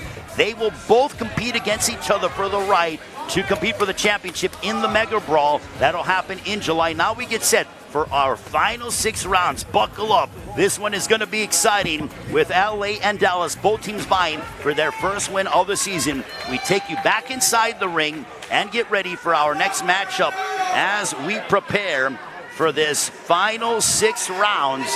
And gentlemen, get ready as we have Iana Verduzco and Jennifer Miranda once again going head to head. I think it's safe to say it's an exhilarating night of boxing so far. And you know what? It hasn't even felt. We are now in the final 6 rounds. It hasn't felt like we've had over 40 rounds over the course of the night. Not over 40 rounds, beg your pardon. I told you I wasn't a mathematician. But we've had over 20-something rounds, guys. Yeah, we see. Speaking of rounds, Lisette Lopez wants it back. Oh no, this is Verduzco against Miranda. Yeah. They matched up Verduzco against Miranda because Miranda had more success against Lopez the first time around. And for me, Verduzco is really skilled and talented. I think this is a better matchup for LA to make this adjustment. It's going to be interesting because Miranda still has the height advantage on her too. Yeah, Miranda's aggressive. She's coming at her, but Verduzco, if she catches her with counter, she throws good hooks. I like her hooks. Yeah, I tell you what, Verduzco with the southpaw stance, and again, you see the change in looks. The things I was bringing out the first time I saw her. Real skilled, change of look. You see how she paused with that lead hand, tries to hold and catch and shoot. Good right hand there to the body, though, by Miranda on the way in. There's a clinch now. And Paulie, to echo your point, Verduzco was successful against Verbeek, whereas Miranda was victorious over Lopez. So now you have the 2 best women's featherweight going at it against each other, representing their respective cities. I'll tell you what, the good check hook there by Verduzco. This is something where intensity also wins you rounds. But as far as pure skill, Verduzco is the most skilled of the females I've seen so far in this league. Now, that doesn't mean she's necessarily going to match intensity with every single opponent so far, as this round itself is close. But as far as pure skills, she does all the subtleties that you don't always see in fighters. A lot of times when Verduzco comes takedown as well. When Verduzco comes in, Miranda just clinches her and grabs her immediately. That might be part of her game plan in this round. What do you think, Paulie? Yeah, you see now Miranda's trying to get her to go straight back there because Miranda wants to use her height. Verduzco's not. I'll tell you what. Second time Verduzco uses the takedown effect. You remember last round when Miranda was against Lopez. When Lopez got close, Miranda did a good job of smothering her. Good round there. I think Verduzco did just enough to win the round, but I tell you, that was a close round. Sometimes you can't tell these guys or gals apart in just one round. Right, 100%. And you don't know how the judges judge it either and what they look for. Well, it all depends on if they favor aggression or they favor the more cleaner, effective punching. And now we are in the lightweight division. For LA, it'll be Sean Bates. For Dallas, it'll be Randy Kennedy. Also, Benny Ray. We mentioned Benny Roman for the New York team. We also want to give love to Ryan O'Leary. Of course, absolutely. They're a 3-0 team. That's a great coaching tandem over there in New York. Well, look, they obviously have 2 quality coaches, and who doesn't be able to love having 2 guys that are brilliant at what they do, and Ryan O'Leary and Benny Roman. There's a reason why New York City is 3-0. Right now, Sean Bates for LA, Randy Kennedy for Dallas. Sean Bates has not competed tonight. He is fresh, but he just got tattooed with the combination from Randy Candidate. Candidate two-piece him right away. Yeah, and Candidate had caused the cut in the first go-round to his opponent. He's landing the cleaner shot. Mendoza. Yeah. He's landing the cleaner shot. They both came out ready to fight, but, you know, Candidate, he's landing the cleaner, harder punches right now. Candidate looking very sharp. And even defensively, you know, he's alert. He positions himself well, doesn't make too big of a defensive move, and that allows him to be able to fire back off that defensive move like he's doing here in the last few seconds as well. Bates trying to close that gap. He's having the same problem Mendoza has. He's not deceptive enough on the closing the gap against Candidate. You got to be a little bit more deceptive against a guy like Candidate, who's very reactive and also gives you a different target as he knows how to pull back, he knows how to get onto the shots, and he also knows how to change levels. Good ring generalship, defense. Candidate looks timing. Very good. He looks better this round than he did the last one. Yeah, way better. And I'll tell you, he's warmed up, but also it's the same kind of aggression he's getting from Bates as he got from Mendoza. Nice catch and shoot there as well on the part of Candidate with catching the body shot and then firing back. But Bates is also doing the same mistake, making the same mistake Mendoza made, where he's just trying to force his way in, not really deceptive, not giving Candidate anything to think about on the way in. Now he's inside here, but even on the inside here, Candidate does the better work. Well, at this stage of the season, especially with this being the second go-around for both teams, you're starting to see some stars emerge. And when I look at the Dallas Enforcers, Randy Candidate in the lightweight division is certainly one of those catalysts for that team. I'll tell you what, though, Bates in the last 30 seconds has gotten off some good shots now. And beautiful left hook by Sean Bates, as you pointed out, and digging a left hook to the body. Ooh, look at this. But again, you got to be alert after you throw punches, because Candidate is very sharp with that catch and shoot. Good body shot by Candidate. Bates giving as much as he's taking now. He's trying to break him mentally. Double left hook to the body by Sean Bates.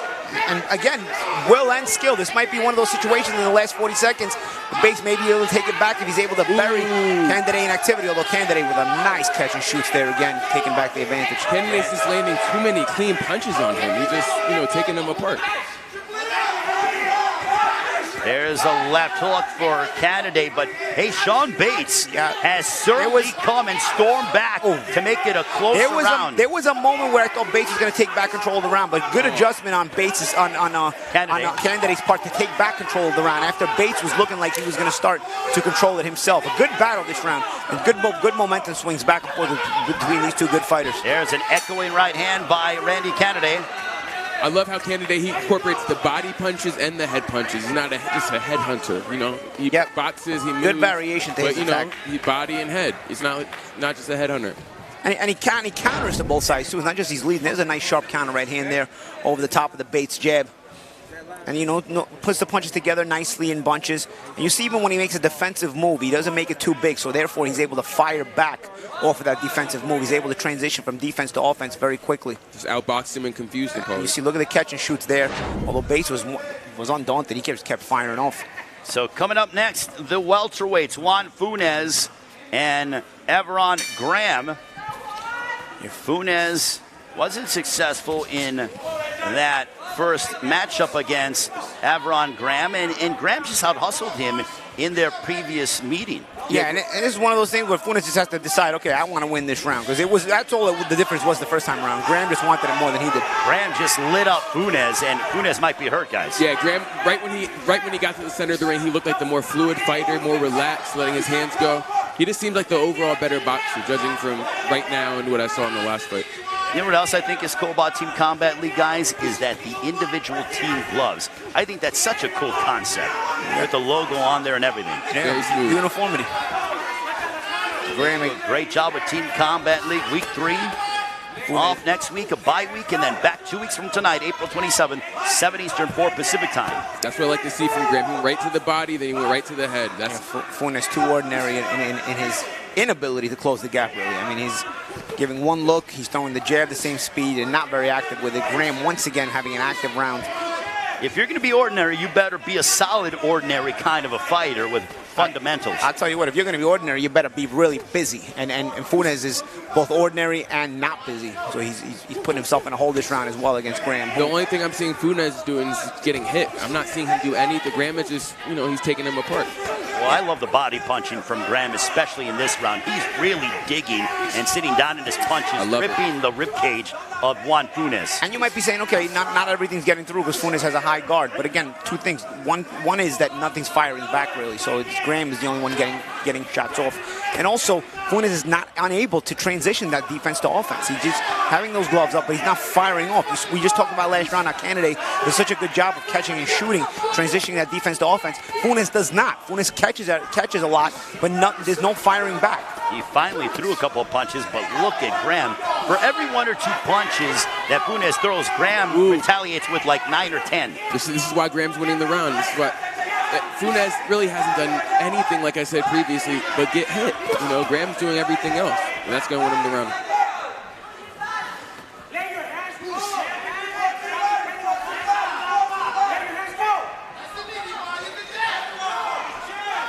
Dallas and LA looking for their first win of the season. New York City 3-0 on the year, a win over DC 172 to 169 earlier tonight in the first half of our doubleheader.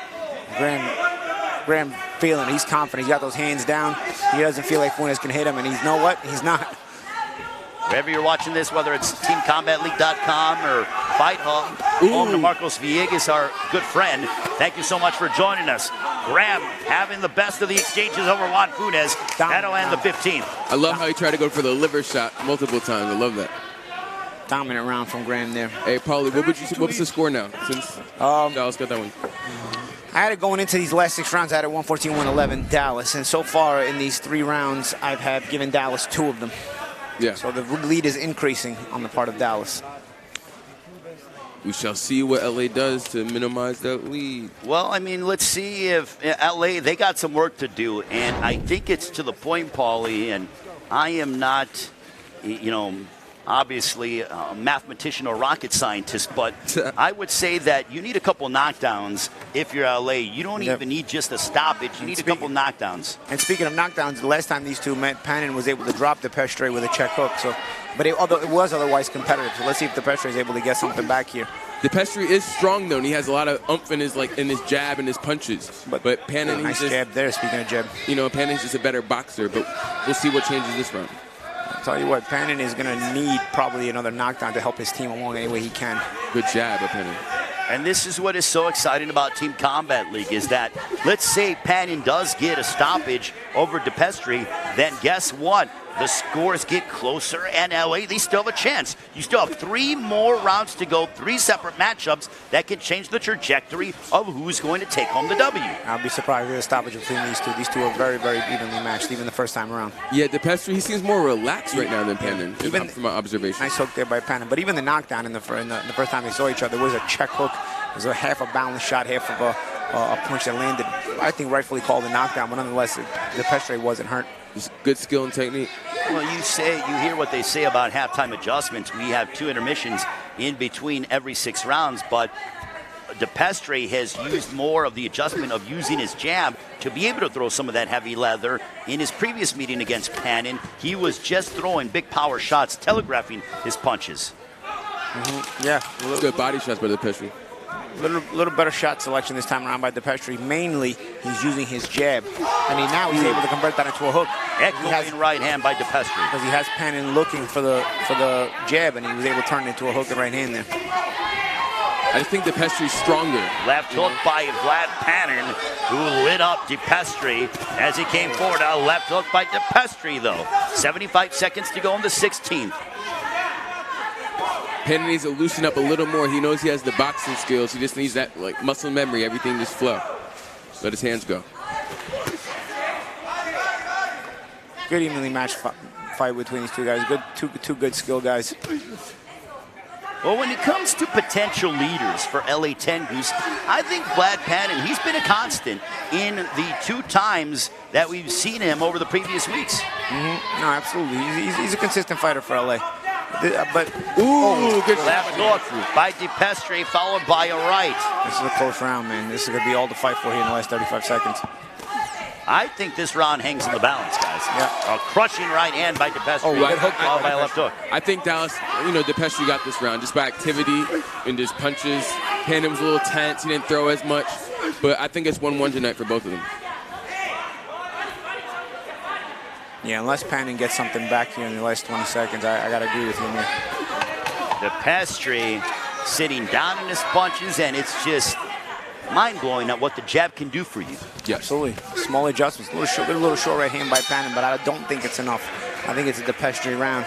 And Dallas's lead continues to increase on my scorecard. Does LA have any chance of coming back, Paulie? I mean, they're going to need numbers right now. They're going to need some knockouts here. Knockouts, not just knockdowns. Yeah, back to back.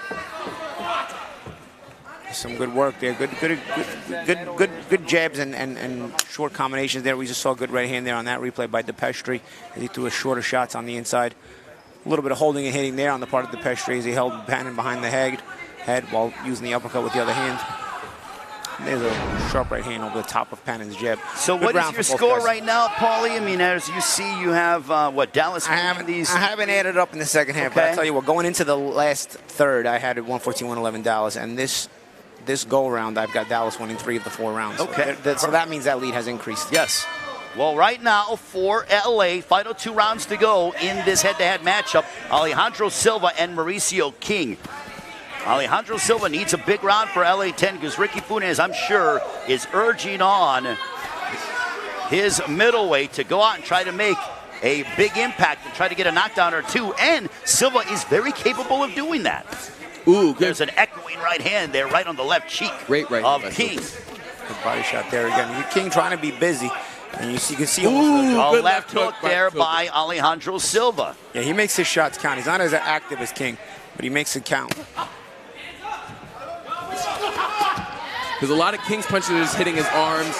They're not overhand right by Silva. They're not actually landing punches. Yeah, I think King should be feinting to try to get Silva to bite a little bit and maybe get those hands out of position. You see Mauricio King, his eyes are wide open because he has been clocked with some heavy leather from Alejandro Silva. Also with the guard Silva gives you, you can paw down that lead hand of Silva.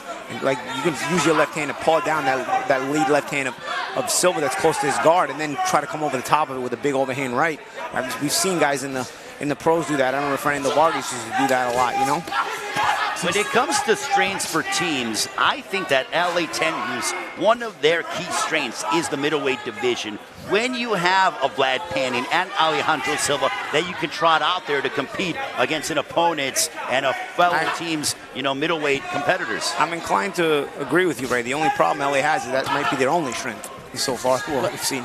Like King, he's throwing punches, but if you really look closely, most of them aren't landing. Silva, he's taking his time. He's throwing less punches, but they're landing. Yep. The judges are seeing that. The better technique is definitely on the part of Silva, and he showed that the first time in the first go-around between these two. And as you said, Ray, the middleweights are an asset for LA. Also, too, Yana Verduzco for LA Tengus. Now, I say that, but Dallas is ahead. Down goes! Great right hand. King, my goodness! There's a knockdown for Alejandro Silva. Wow, Ray. You're right, Verduzco's a good asset, too, for LA. Well, there is a momentum shift for LA. Alejandro Silva with the knockdown as we have 43 seconds, but back comes Mauricio King. Down goes King, and that's the second knockdown. Is it ruled a knockdown? It's over! Oh my goodness! Alejandro Silva stops Mauricio King, and that's a major point swing for LA Tengus. Great execution, great boxing, and like Paulie said, he needed a knockout, he did. Two knockdowns automatically was a knockout, guys. So in case you're going at home, you're wondering why the stoppage. Automatically to avoid big suspensions because these guys got to compete every week. There's 2 knockdowns, there's an automatic stoppage. 10-7 round for LA. Their ace came in and did the job. And you know what? Silva had a knockdown against Cangelosi when they also fought against New York. So this guy's power. Brutal. Sweeping right hand. That's what I'm saying. That sweeping right hand's coming back. And let me go ahead. And I very rarely do I ever do this, but who said that Alejandro Silva had the propensity to be able to do this, guys? Oof. But I'll tell you what. Did not forecast that. Yeah, but you know what? We saw it already the first time we saw him. Against Cangelosi. Cangelosi is a good ace for New York. But Silva was able to get a knockdown the first time around that he saw Cangelosi, and here he gets the stoppage. Silva is a big ace for LA. They just got to be able to work that momentum to the rest of their weight classes. Let's see see now with the heavyweights. This gets interesting. A 10-7 round. I think LA needs another big round. Let's see if they get it. Well, Siliga. Now we have Sia Siliga against Adrian Taylor. Siliga for LA, Adrian Taylor for Dallas. A close matchup yet again between two teams that are looking to improve their standings. These two teams, however, looking for their first win of the season. New York City 3-0 on the year. LA and Dallas looking for victory number 1. They are both 0-1 so far in the season. Yeah, Silva, he changed momentum. I think it was the best performance of the night. And we have to see what Siliga can do from that. It's all on him now if he really wants to win for LA. Well, now you go with the battle-tested combat sports veteran in Sia Siliga for LA if you're Ricky Funes. For Dallas, if you are AC Bright, you turn to Adrian Taylor, who has been in the trenches sparring-wise with the likes of Errol Spence and Jermell Charlo. Yeah, Taylor has a propensity to be active. Good punch. Good shots by Siliga. But the problem Siliga has is, I don't know about his conditioning, man. He seems to get tired very easily. He's already looks a little bit fatigued here, and his intensity has dropped. And we've only gone a minute, and it's not like he was that active. They need a big round out of this guy right now. Yeah, Paulie, it's a big detriment for him, his fatigue. That's what's going to make him not progress as a fighter. Boy, things have tightened up on the scorecards. That stoppage for Alejandro Silva over Mauricio King. Good combination. Cut into this Dallas lead. So we're trying to take it to Taylor. Again, he needs to cut off the ring. I mentioned this in the first time around. He's following Taylor. He needs to cut him off. He's going to put that pressure. Hey, Paulie, what's the current score on your scorecards? Well, we'll allow him to tally that up and, coming up. But I do believe that it is very close, Amir, to your point. Yeah, it's very close fight. So now, who's going to bite down on their mouthpiece? Who's going to dig deep in these final 63 seconds? Yeah, and I haven't done the math yet, but I'll tell you what, I know LA mathematically needs at least a knockdown on my card, maybe the stoppage. So they need something big from Sia Siliga in order to be able to try to swing things in their favor. And I'll tell you what, in comparison to the way Taylor fought the first round, he's kind of cruising here. He's giving Siliga a chance to win this round. He's very relaxed. Pretty much how I'm going to be like when I get home this weekend in Chicago. Thing about Taylor, it really shows his sparring experience with Spence and all these other prominent fighters. He's using that for his advantage, and he's showing us tonight. I think, though, Taylor is allowing Siliga to hang around, and I think Siliga's outworking him. Yeah, this round he's taking it to him, and Taylor kind of has gone into kind of cruise mode this round. It may not cost Dallas. Who knows? I believe Siliga needs at least a knockdown here. And big right hand on the left ear of Taylor. And to his credit, he went searching for it the whole round. He did. Oh, Sia Siliga show. There's a reason why he's been in there against the world's best. They are swinging for the fences to end, and that'll end the 18 rounds.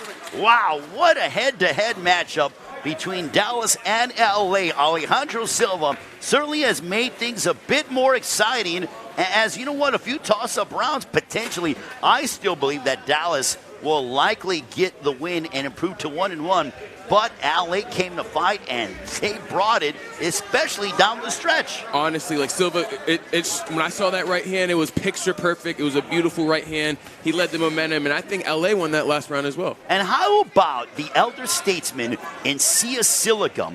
With LA, their hopes and dreams riding on both Alejandro Silva and Sia Siliga. Silva gets the stoppage, a 10-7 round. Then Sia Siliga, being the combat sports veteran that he is, after he got worked by Adrian Taylor, to come back and take it to the youngster. Like you say, who wants it more? Like Paulie was stating earlier, who wants it more? And that's if you're going to push yourself to the limit and push yourself to no return, that's going to get you the win a lot of time. I'll tell you what, guys. Paulie, so how do you have it? I got another 1 point matchup. Oh, come on. I got it 169, 168. Oh, my gosh. The difference here with my scorecard with New York and DC. And DC is that it was momentum was going back and forth. One would take the lead, then the other would take the lead. This particular matchup, though, I had Dallas the whole way with LA trying to claw their way back the whole time, and they did. They clawed their way back, but I got them coming up a point short despite that. I had Dallas winning the whole time, but LA managed to close the gap, but not enough to get the win. While when it came to New York against DC, I actually had the momentum going back and forth where New York took the lead, then DC took the lead, and it kept going back and forth until New York finally pulled it out in the end. So I got two 1 point scorecards tonight, but they came about in different ways. This particular 1 point scorecard, Dallas led the whole way, and it was too little too late for LA in their comeback attempt, and I had them coming up a point short. But let's see how the judges score it, Amir, because, you know, that kind of scorecard could go either way, I guess, on the judges' card. 100%. Like we said before, everyone judges things differently.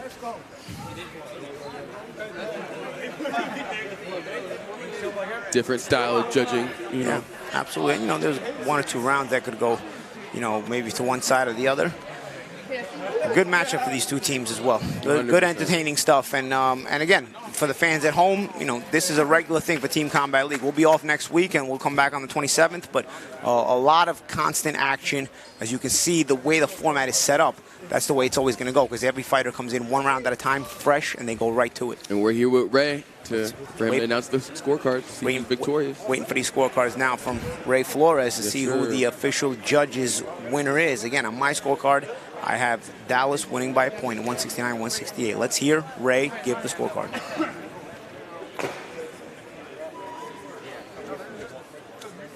Ladies and gentlemen, our second half of our doubleheader has come to a close.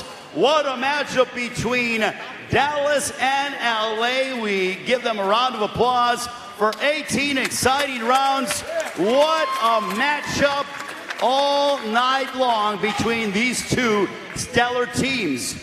After 18 rounds, we go to our final score total. We have Dallas 171, LA 167. So Dallas is now 1-1.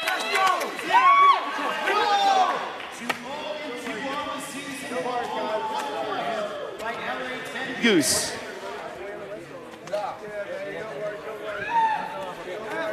Now I want to go ahead and grab AC Bryant. Where's AC Bryant? All right, so yeah, absolutely. We're here with the victorious head coach of the Dallas Enforcers, AC Bryant, 171 to 167 for LA 10 Goose. AC, what did you feel was your key to victory here tonight? Oh, like I said last week or last time we were here, we go deep, and so I think that was our strategy when we went recruiting fighters. We didn't go for just a superstar; we went for a complete team. I just want to thank Team Combat League for giving me this opportunity. Shout out to my wife, Yuka, kids, AC 4 through 5, and Vivian and Hannah. Just thank you very much for this opportunity. It's great doing this for Team Combat League. Hey, Dallas is here. So what stood out to you when it comes to from individual fighters' performance? Did anybody really stand out to you? For sure, everybody did what they were supposed to do, but obviously AJ did an amazing job. We had Montu doing an absolute amazing job. Of course, I want to say the biggest upset of the night would have to be Montoya versus the Mighty Mo. He did exactly what we needed to do. We came in with the game plan, understanding we needed a box and showing everybody know that we're just more than a one-trick pony. So, what is it like to get your first win with Team Combat League? You guys are 500. There's a bye week next week, and obviously 2 weeks from now we are back, and you guys will once again compete in your third outing. Well, I'm just going to tell you, it feels good to get the first win. We should have won the last one if we had everybody fight, but you know, some people don't have the gusto to put in the ring. But it is what it is. I want to thank everybody for this opportunity. We're coming back next week. Like I said, Dallas is here to stay. We're here to make a statement, and everybody put on notice that Dallas is here. How much do you want a playoff berth? There are 6 teams competing, vying for 4 playoff positions. Really, there's not 6 teams competing. There's 5 teams. We already got our slot. Everybody else is going for second, baby. All right, ladies and gentlemen, the Dallas Enforcers. And my goodness, Paulie and Amir, this is a very happy Dallas Enforcers team. Gentlemen, back to you. Yeah, and you know, a great, terrific win for Dallas. Also LA, some credit to LA as well, because, you know, it looked like the way they got things started and coming off the loss they had on week 1, you're looking at this team and you're thinking to yourself, do they have enough to compete in this league? But you know what? They made their way back into this battle and made it close. Dallas held on for the win. But something to look forward to from LA as well, because they brought some momentum into the later part of the competition here tonight against Dallas, and it'll be interesting to see, because now at 0-2 they've got to bring it, they've got to start right away. But a credit to Dallas, the way they looked, the way they won, the depth of their team, as their coach just said, and looking more forward to seeing them as well. Now they go to 1-1. and we'll see how the season progresses when we're back in 2 weeks. Paulie, I think some building blocks when it comes to both teams. As I look at the Dallas Enforcers with AC Bryant, to me, I look at guys like Randy Kennedy, Andre Ewell, who I thought was spectacular for Dallas, and I thought that they really started strong. They held on in the end, but it just goes to show you why every round is so important. Exactly, and that's why you need that depth. You know, you either jump out to a good score, a good lead, and then wind up holding on, or sometimes you wind up needing those late rounds, and your team gets it. When you have that depth, that's what you're able to do. It tonight, Dallas jumped out to a very big lead in the beginning, and then wound up. The rest of the matchups ended up being kind of 50-50 the rest of the night. But you know what? That's all they needed. They had being able to jump out to that big lead was able to take them to the victory tonight, and we look forward to seeing both them and LA in the future. Absolutely, Amir. What a night that we had here at Team Combat League. To be honest, New York and Dallas, those are the teams that are on my mind the most. To see who can actually win, go to the playoffs, those are the two most impressive teams I've seen thus far. Well, also for LA 10 Goose, I think that they have, you look at the middleweight division, Vlad Penn and Alejandro Silva getting the stoppage, and also Iana Verduzco. But tonight, it was New York City defeating DC. They improved to 3-0. DC falls to 0-1. And then it was Dallas getting the win over LA 10 Goose. Dallas is now 1-1 on the season. LA 10 Goose 0-2 on the season. A bye week next week. We're coming back in 2 weeks, April 27th. On behalf of Amir Tyson, Paulie Malignaggi, and the Gilmores, Chris and Christian, I'm Ray Flores saying so long from Mohegan Sun. We'll see you in 2 weeks. A bye week with week 4 of Team Combat League. What a night. Good night from Mohegan Sun here in Uncasville, Connecticut.